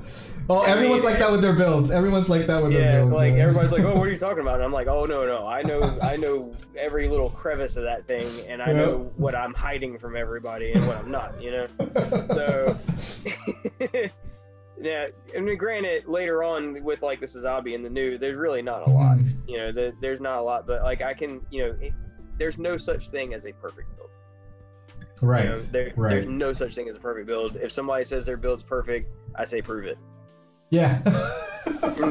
show me, because we're gonna find it. Be it a seam line, be it a little nub that's sticking out, mispaint, miscolor, coloration off. Oh man. But I tried a little of everything that year. As you can see, I have the pre-shaded kit, I have the solid kit, and I have two 2K kits. Nice. You know, so like I tried a little everything, just trying to see where I fit in. Does that make sense? Yeah. Like, you know, everyone has something that they're really good at, and I wanted to try to find it to see, you know, and the only way you find where you're good at is to try everything. So nice. Yeah, and the thing is, like, again, back to one of the main points you said earlier on, just go for it. You know, like you'll never really, you know, get into it until you really get into it. Just like dive in, enjoy it, and learning from your mistakes. Again, best teacher all around right there. You got to learn from the mistakes. Don't dwell on it. It's good to notice it. It's good to you know, acknowledge that there's mistakes. You effed up, you did something wrong, but like don't dwell on it. And I think a lot of people tend to, you know, don't get past that because like, I did bad, I'm never gonna do it again. Similar to the gym experience, right? Like people lift, they're sore, they don't want to do it again, and then after, man, this is work right here, and this is dedication. So 1 year in the bag, so what would you say is your biggest lessons learned from that whole year? Well, I learned about crazing and how I never want it to happen again. You know, and I would say, you know, just the biggest lessons learned was, you know, how to fix how to fix things, how to move forward, as you say, after you do screw up, because there was a lot of that. I mean, heck, nobody really knows this, but like just on the new alone and on the Suzabi, a couple pieces, like I couldn't tell you how many pieces I had to strip and repaint. Oh man, yep. Seriously, because like, you know, you'll go to do something. Thank God it was all before I did decals and stuff like that, because I made sure it was right before I did that. But like on my videos, you don't see, you know, the frustration sometimes and stuff like that of like not getting a part right and having to strip the part and then start all over again, you know. And do you think we'll ever get the same part 3 times, you know? Do you think we'll ever get a video of you go just a frustration compilation? Like a outtakes reel? Yeah. How real can you get? Like, oh, fuck! I might get demonetized on that one if I do that. There's a lot of language.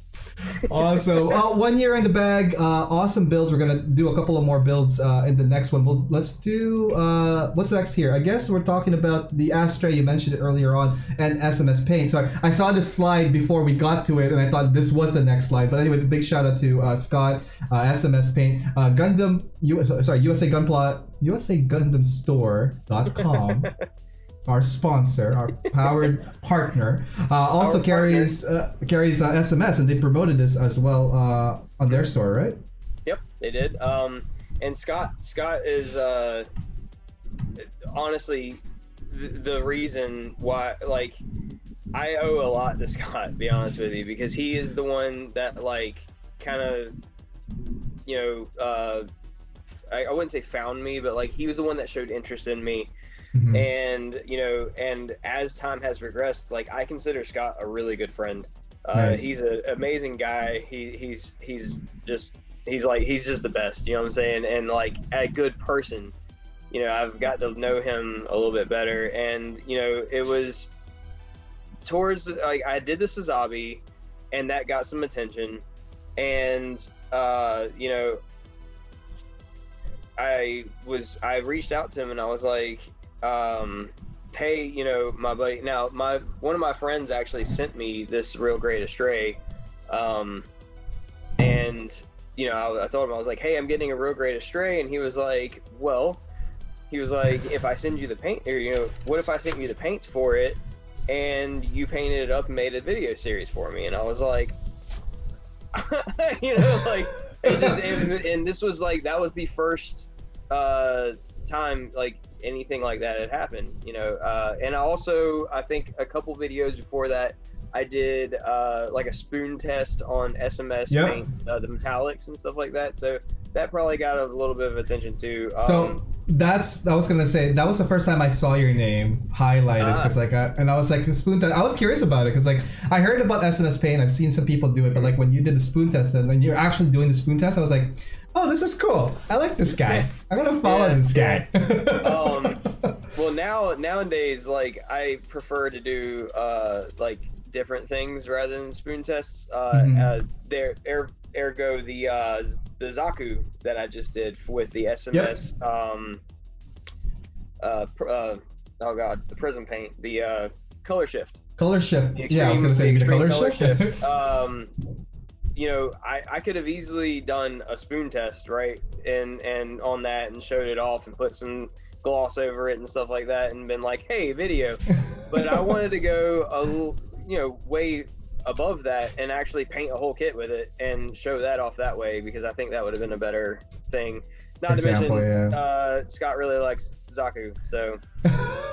Really? With a handle called Ghost of Zeon? A little bit. Yeah. And I was gonna say too, it's like Scott was also with the GTS, and you guys should check that out as well.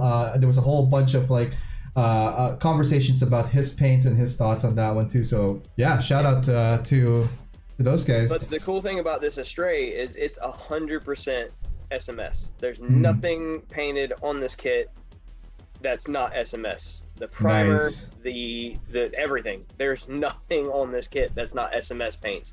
And in the series, you'll see I go through the steps. I went through the primer. I went through each color, everything. And then this was the first kit that I used SMS 2K. The 2K that you've seen up to this point was actually Splash 2K. Oh, I was gonna say, I thought you mean they're not SMS, the prior ones? No, the one for now, the heavy weapon system that I just did today is SMS 2K, but I hadn't used any other 2K up to that point except for Splash. Splash is a little bit easier to use and to get into, I guess, in a way, because it doesn't require thinning. It's just this part and this part, and you mix it and you spray. I will say I prefer the SMS 2K. It is really a really good one, but it does require thinning. But it has instructions. It tells you how to thin it and how to mix it, so it's really, you know, intuitive. But the finish on the SMS 2K is superior as far as I'm concerned. So I'm gonna have to say, Scott, when can I test out some of your goodies? I'm gonna toss it out there. I'm just kidding. No, it looks amazing. So working with SMS, this is like definitely a very glossy finish. Is that something that you were aiming for to show off the colors? Like, what are we looking at here, man? Yeah, I wanted to do a, you know, metallic, just like this is Obby. I wanted to do a metallic 2K like titanium finish kind of deal. Yeah. But the reason why I said earlier about what I did about real grades or early real grades, that pre-made inner frame is made of the weirdest plastic on the planet and does not like to stay painted. Okay, so let's step back. Let's step back real quick. You and I have the same kind of like outlook when it comes to RGs. So real grades. When I have freaking, I think I have like 14 real grades on my storage right now. I built like maybe 4 of them. The first ever real, and the thing is, I never collected real grade until last year when I bought a unicorn. Totally stealing the show for like 2 minutes just to tell some stories. Fine. Go ahead, man. I bought it from like our Craigslist version. It's called Kijiji. Craigslist, same thing. Some guy, and I was so shady because like the unicorn itself, I think it's around $40 Canadian. If you buy it new, this guy's selling it for 25, almost 50% off. The guy goes like, I only built the foot. I'm too busy, and I'm gonna getting rid of it. And then he also has a unbuilt Astray sealed, and he said that, oh, I have the decals for it. So I got both of these guys for $40. I made a deal with him, and I thought I feel bad lowballing because I'm like, he's selling both of them for 25, and I'm like, I'll buy both for 40, and he's like, done. And I'm like, so I met the guy, super sketchy guy. Like I seriously thought like he lives like, you know, in an alley or something, because the way I'm totally being judgy here. Sorry guys, but like there was some weird odor. I mean, sketchy people are sketchy people, man. I love dealing with sketchy people because you know that stuff is gonna be legit. Seriously, back dealing is really fun. Anyways, he gave it to me. He gave me an explanation. It's like, oh, I collect Legos mainly. I just wanted to test it out. It's not for me, so there you go. And I'm like, cool. So he already built the foot, and I'm like, it's already out of the bag. I'm gonna go build it. So I started building it. In my head, I remember seeing the first RG, the RX-78. A buddy of mine had it, and I was watching him build it, and I was like, I don't know how I feel about pre-made frames. That's why I was kind of deterred from it. But then when I started building the unicorn, it wasn't like that at all. There was like, you have to put these parts together. It wasn't like a full stick figure inside there. They've gotten better as they've made real grades. Yeah, exactly. Definitely. Yeah. So but the early real grades, I will never build another one. This is the first and last early real grade that I'll ever touch. Right? So it's like, oh my god. Anyways, like cutting the story short, like since I built that, I built the Unicorn Banshee, and then after that I was like, okay, I'm gonna take a break. I like both of them. I almost bought the gold, the oh my god, the Fenix real grade, but like the $200 Fenix. Oh the P-Bandai $200, and I'm going like, I was about to hit buy, then I'm like, whoa, that's like food for like a month. You know? Yeah. So I held off on that. However, the local store here, this is before USA Gundam kicked in, had the new.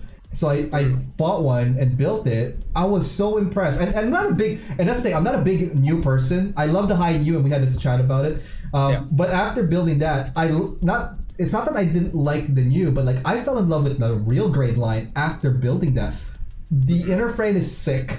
The posing is sick. The balance is sick.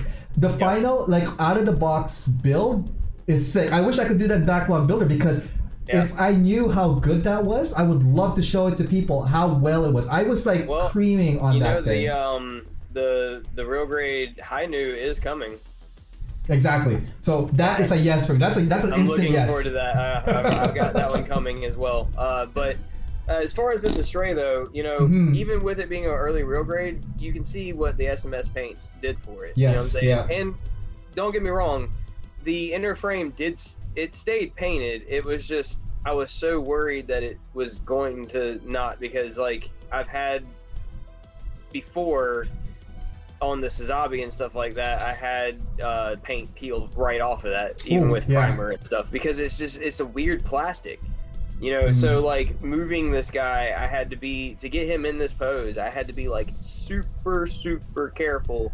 Yeah. Because, you know, it's just because it flexes so bad. So when it flexes, of course, paint doesn't like stuff that flexes. Do you find that it cracked, or did it just like chipped off when you were doing the It just chipped off because it flexed. You know, that rubbery plastic flexes, and when it flexes, you know, paint doesn't like that, and it just kind of cracked and chipped.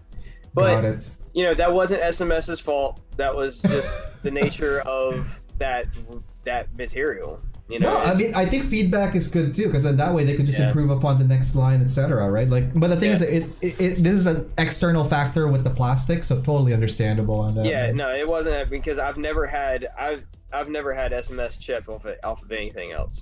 Mhm. You know, it's a lacquer paint, just like any other lacquer. It's super durable. So I don't understand what that material is made out of, but I hate it. Oh, and another cool thing about this build, and it was a learning experience for me. That's not the original blade that came on that sword. Ooh, what did you do with the original? I messed it up. I tried to strip the chrome painting off and I melted the entire blade. Oh, no, I was gonna say you probably melted the chrome on the sword, didn't you? Yeah, I've seen that done. And my first thought was, oh God, Scott's going to kill me because this was his series and I just screwed up. Oh no. So I messaged him and I was like, I messed up. And he was like, well, just scratch build a new sword. And I was like, I've never scratch built anything in my life. Now it's time to learn. He gave me some really good pointers, and that was a scratch build blade. No. The little X at the bottom and everything. That's all claw plate. That's all scratch built. Yep. What? Yep. Dude, that is sick. Scratch built anything. And that is good job. Wow. Silver with 2K over top of it. That's what. Oh that looks my like. God. So guys, if you guys don't know yet, 2K fixes everything. All right. So when you get a chance, 2K. Painting. Awesome stuff. Good stuff here. We're gonna get some more pictures going. We got a couple more slides for you guys, but big shout out to everybody both watching on YouTube and on Twitch. I just want to do a quick break here. Let's do Twitch, see what's going on. Randy's saying Nikon. So Randy is a Nikon user. There's a Canon. I think your wife Amber uses a Canon. I saw a post earlier on. I'm gonna try to look for that in a second. But the photos haunt you. I relate to that too much, and that's like, you know, when we see the photos, we know, us know exactly where the mistakes are. Let's see here. Dang, my internet is dropping. Oh, that's it's saying, sorry, I'm late. Gundam Pilot 7 is here. Welcome. No, you're just in time. If anything, rewind, go to YouTube like tomorrow when this whole thing is also done processing, so you get the high definition version. You could always catch a rerun, guys, of this and all the past Spotlight for season 3. Let's see here. Post them once, then leave them like that for the RGs. Yeah, it depends. I don't know. I tend to. I tend to repost mine, you know. Well, I mean, like I said, with honestly, the Stray stayed in that same pose ever since because, and I brought it up to him before. You know, I brought it up to Scott. I was like, hey, I'm afraid to move this thing because of that real great inner frame thing. And like I said, whenever I did move it, it really didn't do a whole lot. Like, you know, the spots that did anything, you can't see it because it's underneath the actual painted armor, so you can't really see it, but I know it's there because I can see it. If you look at it just right, you can see where it did it. Now the Astray was probably a really bad one to try to do that because it's an open frame kit. You know what I'm saying? So like, you can see there's some areas where you can see that real grade Astray or that real grade frame pop through, but luckily nothing that's visible to everyone else did anything. I mean, it still looks great to this day. So you know what's crazy? Like, no one needs to know it too, because like, you know it's there, but like if no one sees it, I guess that was more of a PSA to anybody that wants to try to paint the early real grade inner frames. Just don't even bother. Just try your best, but just know that there's going to be prone to a lot of like these like issues. No let's matter see how durable the paint.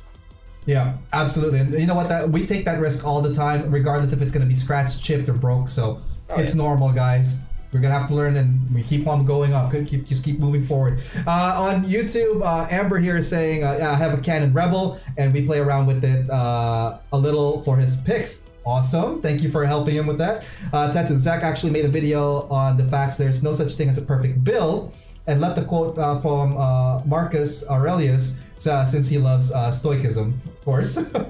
Anthony saying, I think he had a convo about what my wing kit and I had to redo the one wing like 3 to 4 times. Yeah, there's a lot of I've done so many redos. I've had, so when I don't know about you guys, but I don't usually project this or announce it, but like I usually buy 2 kits of the same thing just in case something breaks. and that's where the backlog kind of all started. So Yeah, don't go I that wish I route had because that. it gets expensive. It's not for everyone, but I'm just crazy that way.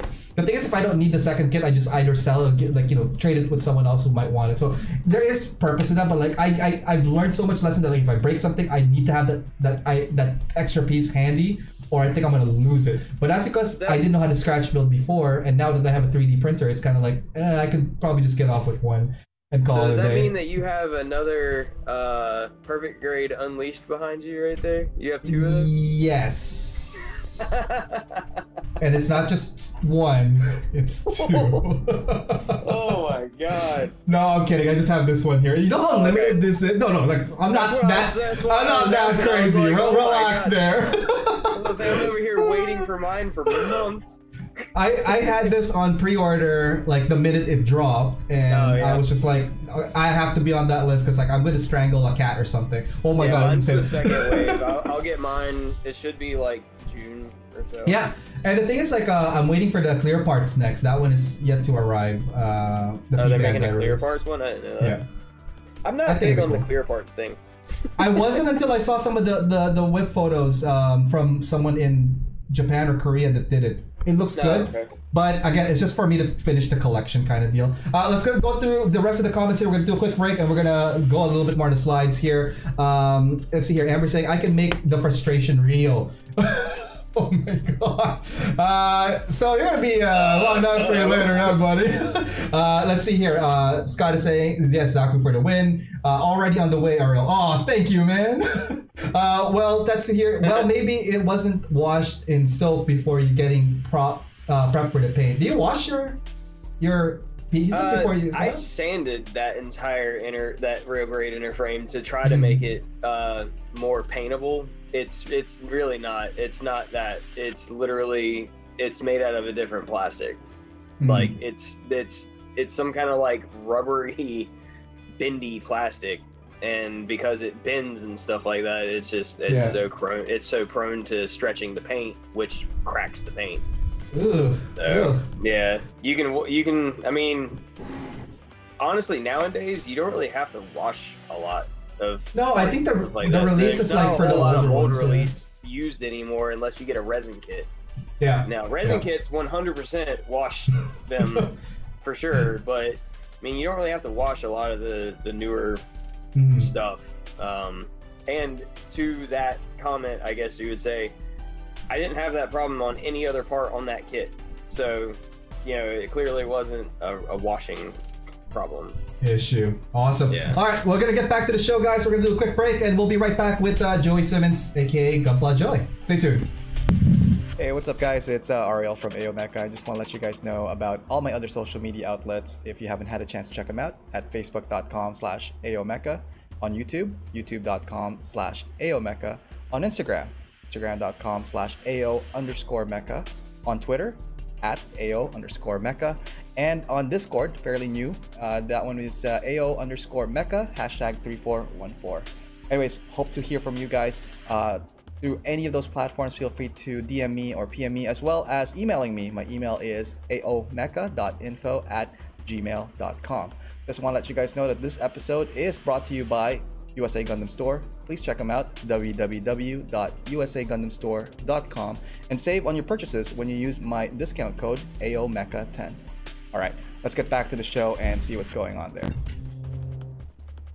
Hey, welcome back, guys. My name is Ariel. You're watching AO Mecha Live. Tonight is a spotlight episode featuring Joey Simmons, aka Gunpla Joey. Just want to say a big thank you and shout out to everybody that's tuning in both on YouTube and on Twitch. Shout out to everybody. Don't forget to hit that like, subscribe, and follow button to help this channel grow. All right, let's continue on. Where the hell is Joey? Joey? Joey? How's it going, buddy? Pretty good, man. Pretty good.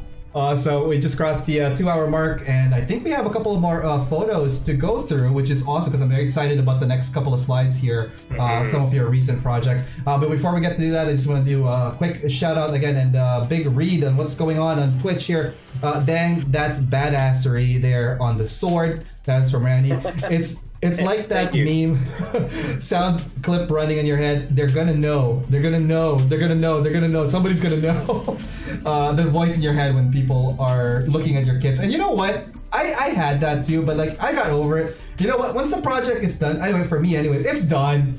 Yeah. Time for the next project. Let's just do it better on the next run. Well, the good thing about that sword was like I was actually so proud of that sword, and like I said, big props to Scott for talking me into doing that, because like he's the one that like pushed me. He was like you can do it. He was like just and he gave me some pointers, but he was like you can do it, and I did, and you did, I think the sword came out better than the original one, so. it looked way awesome, and the thing is the fact that you scratch built it was even more awesome. Makes it more personable to me. Yeah. I really love that kit. Oh, okay, it's a love-hate relationship. I hate the inner frame, but I love the way it came out, and I love that it's my first round with a lot of the paints that was used in that was from SMS, and all of it was SMS, but like a lot of them other than the red, those were all paints that I had never used before. Like the Pearl White, I'd never used Pearl White before. His golds and stuff like that, I never used those. So, like, it was a lot of news for me. You get what I'm saying? And I was very impressed with all the paints, and I still love the way that it looks. It's in a permanent fixed pose, but I really love the way it looks now. So nice. You know what? I like the way it looks. This guy right here, Wing 0. Custom, looking super fly and dope. This is one of your most current builds, isn't it? It is. Actually, it's the heavy weapon system is the only thing I've done after that. I mean, I've been working on the Curious, but nothing's really painted on that. It's been a lot of scribe work. And so yeah, this is my most recent painted build. Yeah. Looking great. Again, back to Wing. I love the Wing. Awesome work on this. Let's talk about this project. So, what were you thinking for this project? Like, how was the approach on this?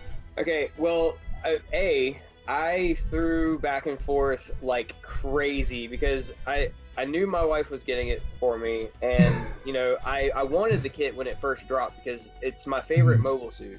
Yeah. Like literally, the order goes. And it's like a really close for Wing Custom and High New, because like they're like neck and neck. But this Gundam will always hold a special place in my heart because of the Gundam Wing origins for me, and the Endless Waltz and all that stuff, and the big angel wings and stuff. I love it. There's people out there that are purists that are like, wings don't belong on Gundams, but you know what? It looks awesome. So, but I threw back and forth so many times whether I wanted to do matte or I wanted to do gloss. And I had been on this big run with 2K, so I think we're at the number 38 2K mentioned tonight, so that's good. Yeah. But and also with the Real Great Astray, I fell in love with the SMS 2K. Like I really did. It was way smoother finish than the Splash. Don't get me wrong, Splash was good, but like it was just a way better experience using the SMS 2K. Right. So I really wanted to use it again. I wanted to have an excuse to use it again. So I wanted to do something similar to what the colors were already on the part or on the kit, of course, because it had 2 different shades of blue. It had all that going for it, just like a Verkai usually does. It's got the multiple shades of white and stuff like that. But I wanted to keep this one more of a bright on the white, so I only used 2 tones. I used the neutral gray one for the darker part and actual just white for the white on there. Right. But the blue is really the bread and butter of this this kit, right? The red, of course, is the raspberry red or raspberry pearl from SMS, but there's something special about the blue on this, and I actually reached out to Scott and was like, hey, what would be a good pearl color for the wing? and he was like, blueberry pearl. So there's raspberry pearl on here and blueberry pearl on here. Yeah. Look at that, looking awesome. Now, blueberry by itself, if you see the smaller part at the towards the front of the shield, that's what the blueberry looks by itself. What I have done to create a two-tone effect is taken SMS clear blue and went over the blueberry, and it made that contrast there. And in my opinion, the clear blue over top of the blueberry is like the prettiest shade of blue. I love it because the thing is, like, it's very cobalt metallic in a way. Question for you on this one: the primer that you use for this one, did you go with the gray and no pre-shade, or like you use a different primer? It was actually black primer with the pearl right over top of the black primer and no pre-shade. Interesting. That's kind of how I do all of these candy-ish paint jobs. Is it's just black primer with the pearl over top of it, and then 2K over top of that. Looking good. Like I love the finish of this one, especially when you see that when you see the reflection of the light hit the surface of this one. It's just like, yep. It's like, and if I can add this, I didn't buff this 2K. This is just sprayed. Like this is spray? How it comes out. It's so freaking smooth. No, this is no coat on it. This is just straight up spray. No. Wow. It's 2K. This is 2K on there, but I didn't like buff the 2K. I didn't. Oh, okay. You didn't polish it. Sorry, you didn't polish it afterwards. This is literally just how it comes out. It came out that smooth, just from spraying it.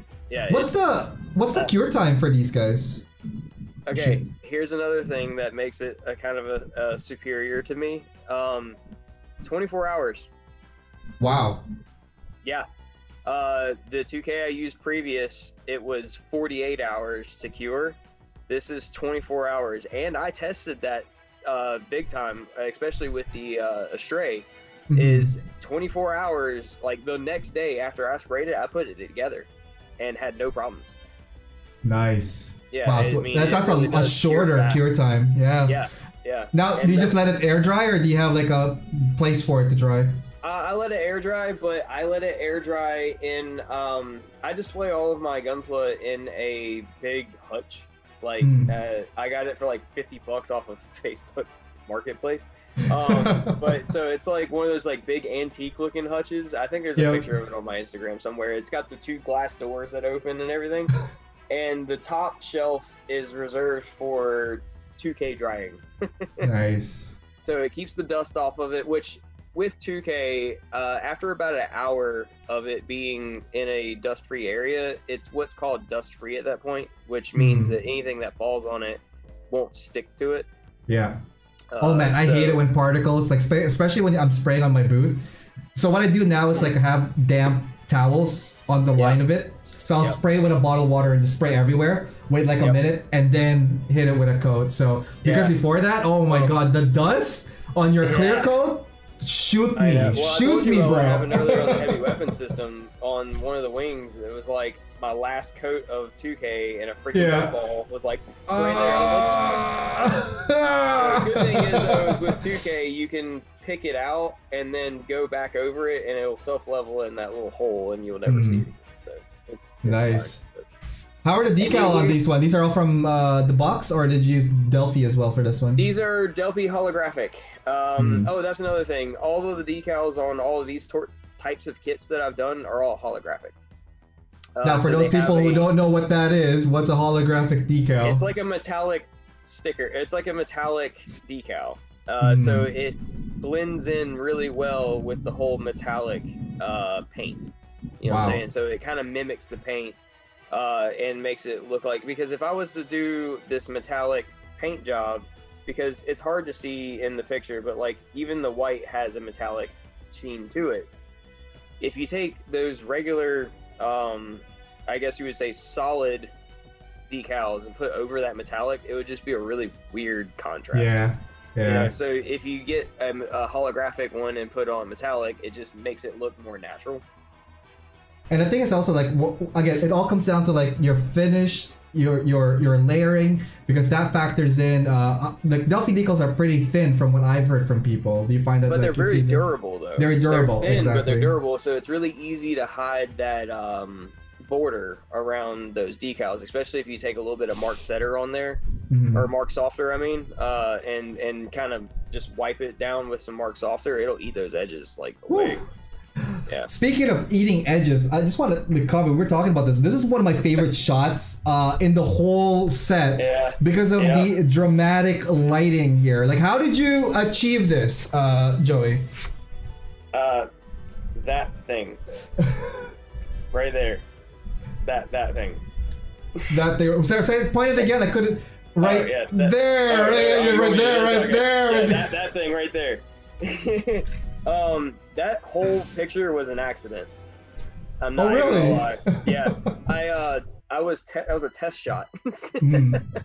I still had that light right there on. It was the only light on in the whole room, and you know I was gonna bring in the ring light and everything and put it up and everything, but I was like, I want to get a picture just to see what it looks like, and that's what it came out as. And I was like, oh my god, that's amazing. It looks so dope, man. And again, guys, lighting is so important when you're taking your photos. It could change it from something that's like a product shot to something like out of the anime. This is something like you could probably like a screenshot still, and I'd be like, yeah, that's from like Endless Waltz easily. Yeah. So. Yeah, I mean, it was mind-blowing to me. I was like, oh my god, I accidentally made that. Like, awesome stuff. Accidents are a good thing, you know? Happy accidents. Happy accidents. That's right. This is a Bob Ross picture. This is a Bob Ross picture. It was a happy little tree. We're gonna read some comments here on YouTube before we get too far in. I just want to say, guys, thank you so much for tuning in both on YouTube and on Twitch.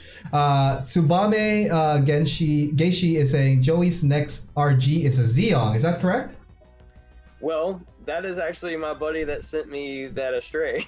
Okay, there you go. Shout out to buddy. So, sorry about the words about the early grade Astray, but I mean, it is what it is. But I still love that kit. But yes, he is actually he got me the real grade Zeong for my birthday coming up. Oh, so awesome! When is your birthday? Do you mind me asking? July 30th. July 30th. Oh my god! Well, happy early birthday to you. I'm gonna say happy birthday to you again, anyways. But like, it's coming up. Man. Yeah, Huey is really, really awesome. He's been a good friend of mine for a while now. And I just sent him. He just had a birthday too. I sent him a master grade Hainu. Nice. See, I love it.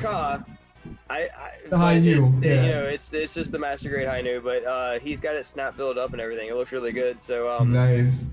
Hey, can you drop your Instagram on the chat, guys? Feel free to follow you guys around. I would love to follow you around if I'm not following you. Don't forget to hit me back. It's all about like community building, and this is so great to have friends that you do these things with, like send them and paint with them, build with them. It's like, you know, well, what we were talking earlier about like-minded friends, you know, or like-minded people. And I've actually met a couple friends. You know, like I said, Huey, he's an awesome guy, and I've become really good friends with him. Scott, I consider him a great friend. You know, even Adam. You know, Adam's an awesome guy. So, and you. You know, I've met you. Oh, me, man? No, you. I was going to say, you're an awesome guy, man. What the hell, man? Nah, get out of here. But, you know, me and you have actually become pretty good friends. We've hit and I was going to say, like, we just have so much, like, parallel in background, man. Like, I can't wait to see what you do next, because, like, it is awesome. The way you're progressing the last couple of posts, like, I noticed that too. That's why I'm like, this guy right here, see the happiness he put into that. He doesn't rush, he takes his time, but it's more so the videos and YouTube and all that stuff. We're gonna get a couple of questions on YouTube as well. Continuing on with the rest of the comments from Scott here. SMS has a flexible additive that will help the paint stretch and flex a little. RC guys use it on their car bodies. There we go. Well, Anthony, that would be a good way to do the real great Astray frame, wouldn't it? Right, there you go. Unfortunately, I didn't have that. But hey, well, there you go. There you go. To anybody that needed that answered, then or wants to paint their early real grade stuff, Scott just answered the question for you. That's it. And here Anthony saying, no, the RG frame kit is just not a great kit. The frame plastic is weird. Not sure if it's a grenade. No, the grenade is the Zeta. Never, ever, the grenades are things that just fall apart really easily. This Buy thing the held Zeta. together like crazy. It's just that weird plastic, man. Right? That's a Oh bendy, my God. weird, rubbery. Bleh. I don't like it. Anthony's also saying the wing is amazing and so shiny with the 2K. Everything is shiny with the 2K. Tetsu is saying that Kodoki variant definitely seems like the best all over my wing laptop. zero. Oh Custom for Bandai so far. And how is the water slides go so far? We think we just talked about the Delphi water slides a bit, so that's been answered. Anthony's saying also, love this kit, wing amazing. I almost want to build a second one because I painted mine in the Frozen Teardrop Snow White colors. I love the Frozen Teardrop colors. Like all the kits from that is so awesome. Yeah, it's such a pretty color scheme and everything. And with those, you know, added wing things, you can actually make that. So that's it. And the thing is, like, I wanted to do the the tall geese with the wings, the wings, lance and all that. Because that looks cool. The lance and stuff. Yeah, that is cool. I'm surprised P Bandai didn't even drop that yet. Like, that is a must almost. Spoilers for anybody, but I do have those extra wing bits coming for the wing, so I will be 2K'ing those and painting them up. And nice. So yeah. You guys gotta have to watch out for that. I want to see the video on that. I want to see your pretty face when you're going like, yep, there she is. Yep. Let's continue on. A couple more slides left. This one is a painted pilot of Hero Yui. Looking super sexy there. What's going on there? I am very subpar at painting pilot figures. I will have to say that. Hey, everybody starts studying, but you know what? The fact that you painted your pilot puts you up over a lot of people already, man. Some people just leave the pilot there and they call it a day, you know? And you can open up the little cockpit and see him in there, so it's cute. Let's finish it off. Again, awesome build on the wing, Joey here. Love the pose. I can't wait to see the add-ons of this one. So, wing is definitely one of your driving force. What can you say about this build that you'd say, hey, this is going to be a good project? Well, I'm biased because it's my favorite, you know, mobile suit. But you know, I've become aware that Verka kits are just awesome. You know, the Suzabi Verka I just built over the last weekend, awesome. This actually was my first Verka kit. The wing was, and you know, just the engineering and stuff that goes into it, and the slight changes here and there in the design just makes it all of its own, you know. And you know, having all that kind of mixed in together, just it made for a really awesome build. And this particular one kind of got rid of all the bad qualities of the previous master grade, you know, like the little feathers are actually plastic, they're not that rubber mess. Yeah, and the thing is, like, they're more durable. You know, and you know, it uses an entire new inner frame, whereas all the other wing kits have like identical inner frames. They just have different armor pieces over top of them, you know what I'm saying? Bulk them up, yeah. So you know, it was a very refreshing build, and I'm very, very pleased. Like, I'm not one to kind of like boast on my own work, but like, I'm very pleased with the outcome of this. This had some of the biggest pieces I have ever 2K'd on it, so that was a little challenging. That was a little scary for me. And actually, what I learned in doing that is it's actually easier to get a really good finish on 2K'ing a big part than it is a small part. Really? Yes. Why would you say that though? Like, what do you mean? Well, honestly, I couldn't tell you, because it's don't know, maybe more surface area to level out better. I'm not sure, because now, don't get me wrong, I've actually learned how to use it and everything, where even small pieces I can get really good finishes out of. But like, small parts, sometimes you can, I mean, well, you can overload a part pretty fast, so put too much, then you have runs and it's just gonna look bad. And anyway, but I don't know. It's just something about it lays on bigger surfaces so much smoother, easier. So my fear going into it, painting those wings, was pretty quickly put to rest whenever I saw how it was coming on. I was like, oh man, this is great. As long as this stupid dust stays out of everything, it should be fine. Oh my god. Yeah, tell me about it, man. Yeah, and the blue, like I said, that's so cool. And I know I keep talking about SMS paints, but like the clear colors from them are awesome. That it goes on. The coverage is so awesome. Like I went over with one pass on all that stuff. So like I would put down the blueberry, and then literally that's only one coat of the blue, the clear blue over top of it, and it covers that well. Woo! I've never seen a clear paint cover as well as that covered in one coat. Awesome stuff. Well, thanks for sharing your build. Let's bring it back here real quick. Guys, Joey Simmons joining us for a spotlight here, and lots of more works coming out of Joey, so don't forget to follow him on his socials. We're going to do a couple of quick questions for you here, and yeah, we're nearing the end, guys. 2.5 hours of awesomeness. Doesn't seem like 2.5 hours. It doesn't feel like it. It's like I have so much things I want to talk about still, but in my head I'm like, oh man, this is going to be one of those like we got to grab a beer and just have a weekend kind of talk about it, you know what I mean? So let's schedule that. Let's go read a couple of comments here. Let's see. Where did we even left off? Hey buddy, what's up? Oh, Tom L is joining us. Not much, man. Just focusing on my current build.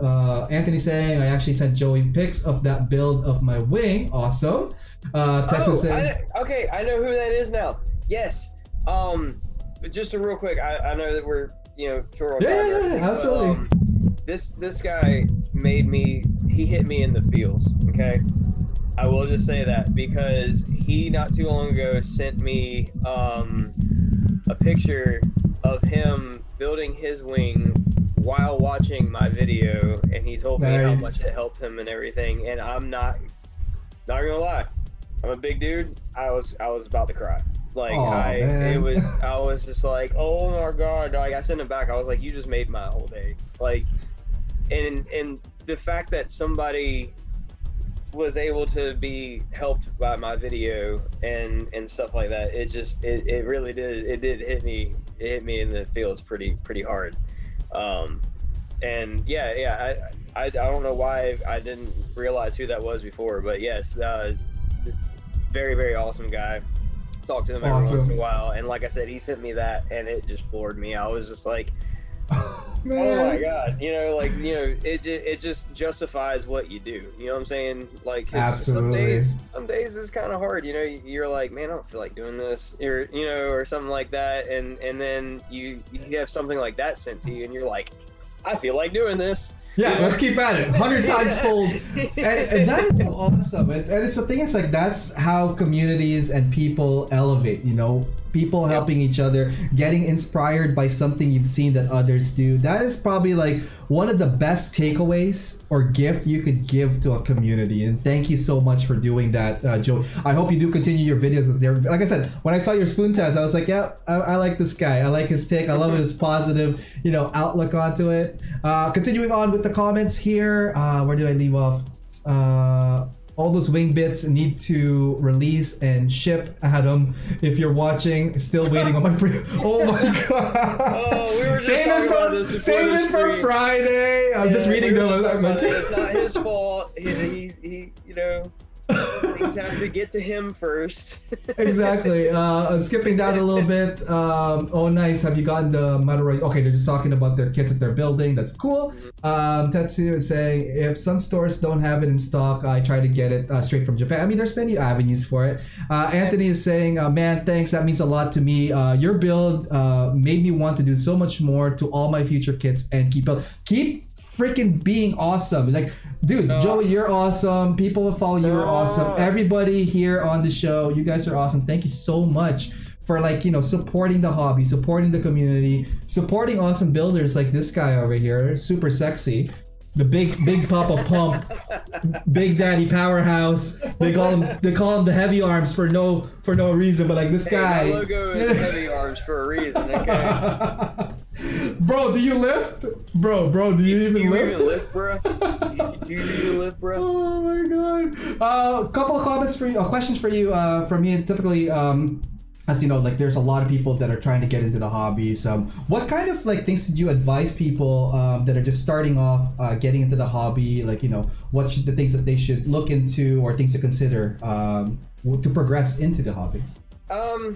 You know, I did like a little tutorial thing a while back on, you know, the Gunpla Beginner's Guide is the thing I did for Jamie for a little bit, and I said in that, you know, and I still say it now, I would, you know, start with a cheap kit, one that you're not really out of a lot of money if you mess up or anything like that, because guaranteed your first time you're probably gonna mess up a little bit, you know, and whenever you go out and buy $100 kit for your first kit and you mess it up, you're gonna be mad. You know, you're gonna be really upset, and it might deter you from doing it again. Where if you just go buy a cheap kit, put it together, you know, use it for a test dummy, do things to it, you know. I mean, of course, yeah, I went in with a master grade and airbrushed it or whatever, but you know, my advice would be to get a cheap kit and just test things on it, and then after you get comfortable with doing things, then move to one that you might want, or one that, you know, it's a little bit more expensive and stuff like that, just so you don't really get frustrated that you just spent a lot of money on something that you just destroyed, basically. And invest in the tools. Tools are a big part of it. Whenever I first started, I, like with that heavy arms, I had a really cheap pair of cutters and, you know, some crude sanding things and stuff like that, and it was a lot more work to get the kind of results that you can get with a lot less work with the right tools. Absolutely. What would you say is your top 3 tools from your set? My top 3 tools would be my 2 cutters, which is the SMS dual edge nippers. They are my final cut nippers, so like those are the ones that I make the final clean cut, and my USA Gundam Store single blade nippers, which is what I use. Sometimes I use that for a final cut depending on what the surface looks like, but that's what I really use to cut all my pieces off of the runner. Pro tip: cut pieces off a runner, then you cut the piece off of the piece. Unless you're using an SPN 120 that is super expensive and break it along the process, but like, hey, that's just me, you know. Don't... Hey, you know. Don't break your nippers, people. Don't break your nippers. Get more nippers. That way you'll never lose. I don't know. No, and I've never used gun primer stuff yet. I do have a gun primer gate remover set coming. Who knows? It's coming with the real grade wing, and that's not even here yet, so I have to wait for the wing to get here for me to get that. But I've heard that's really good. I'll test it out myself. I'll make a video about it, but you know, I've heard that that's a really easy way and good way of getting rid of stuff. You've probably used it before, maybe. Yeah, I have. It is a really good tool to use to buff and all that stuff. But the final for me, anyways, is like this. If we're talking about buffing, high grit sandpapers is a must. I use Infinity sanding sticks and sponges. Those are like my favorite go-to. You know, because they have. I use God hands, but they're the same. They're the same cut. Like you're gonna get like you know your 800 to 16,000, whatever 1600 grits. Yeah. So you got like you got the hard back ones that are stiff, so you can get nice edges and stuff. But then you have the sponge stick, which contours around surfaces really well. Like you know, and so get all the grit sanding paper and get some good cutters, and you'll be set. Awesome. No, thanks for sharing that. Now, a question for you: where do you're like about 2 years into the hobby? You're obviously enjoying it. Where do you see the hobby going? The next 5 years from now. Well, hopefully continuing. Right. But I am about to start venturing into uncharted waters with resin.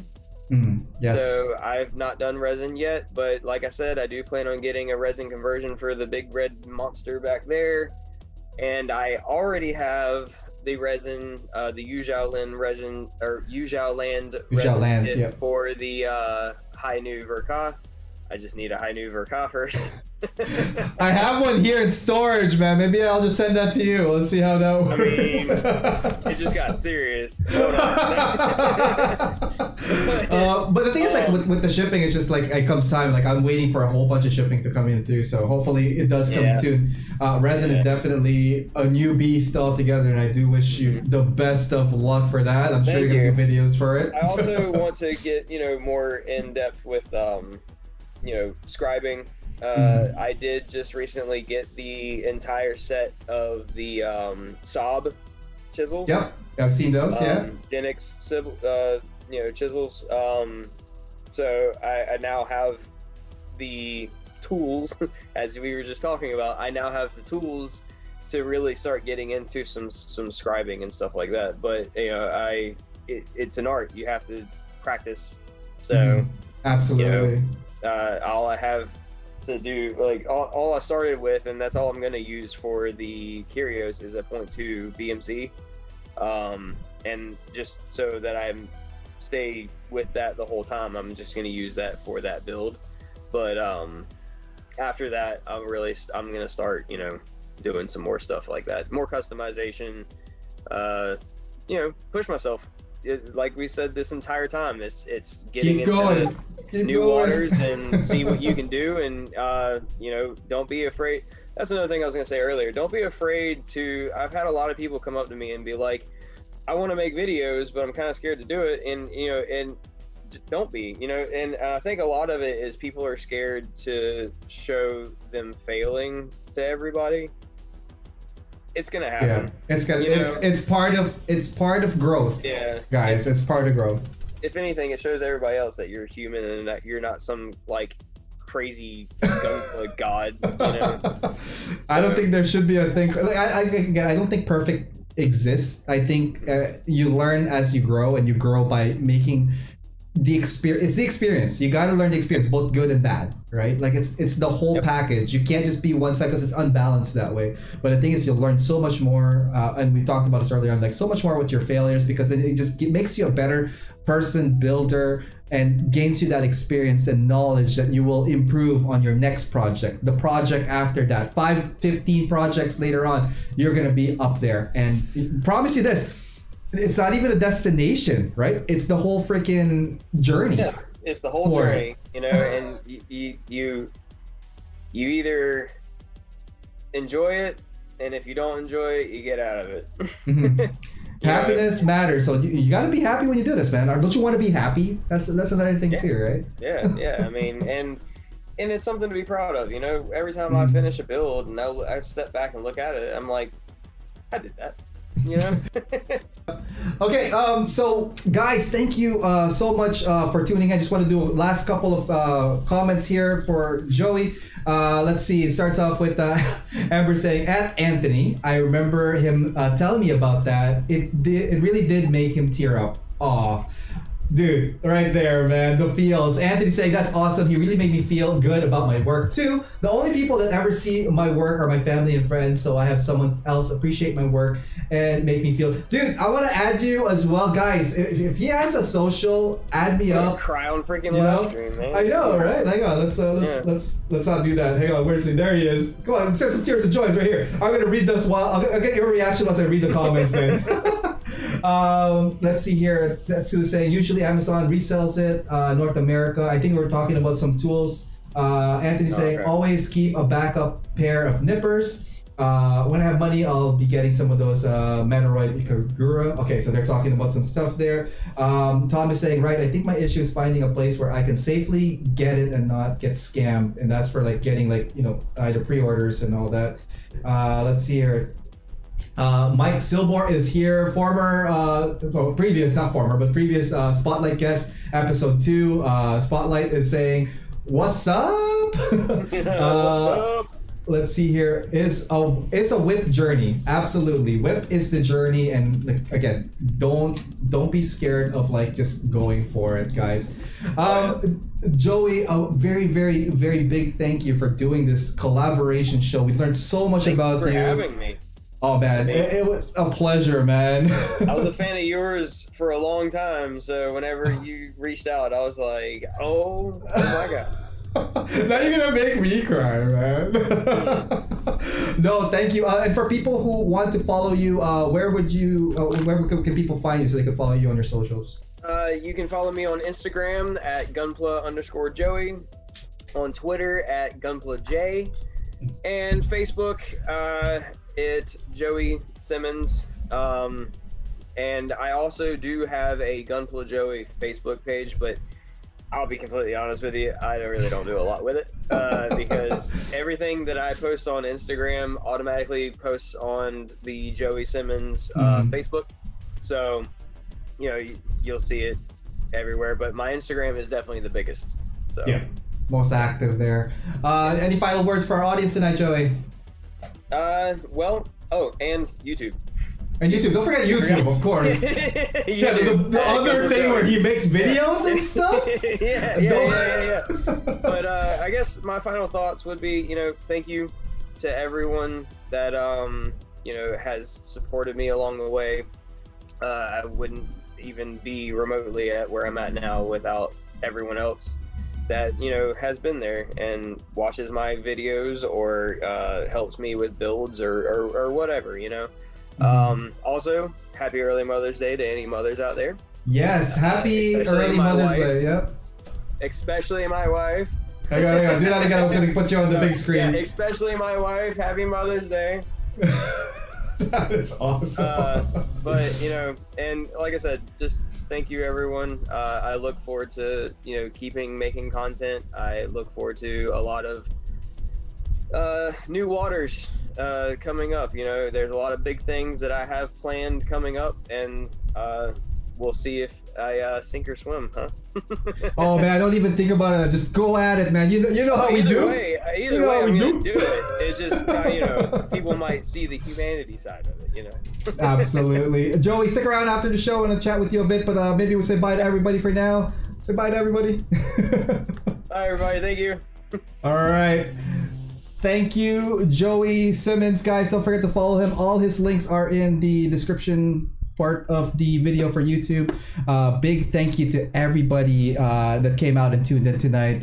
Joey was awesome. I love the stories, man. I gotta get in shape as well. This guy's flexing like twice his body size, and I'm like, this is me going like, well, I'm into fitness whole pizza in me. So anyways, guys, both on YouTube and Twitch, thank you. We're just gonna do our you know, thank you for our sponsors and partners segment. Guys, for Canada, MSMN Gunpla Studio. Check them out if you're looking for Gunpla model kits, paints, materials, tools, and everything else in between. They ship across all provinces in Canada. They're located in Montreal, Quebec.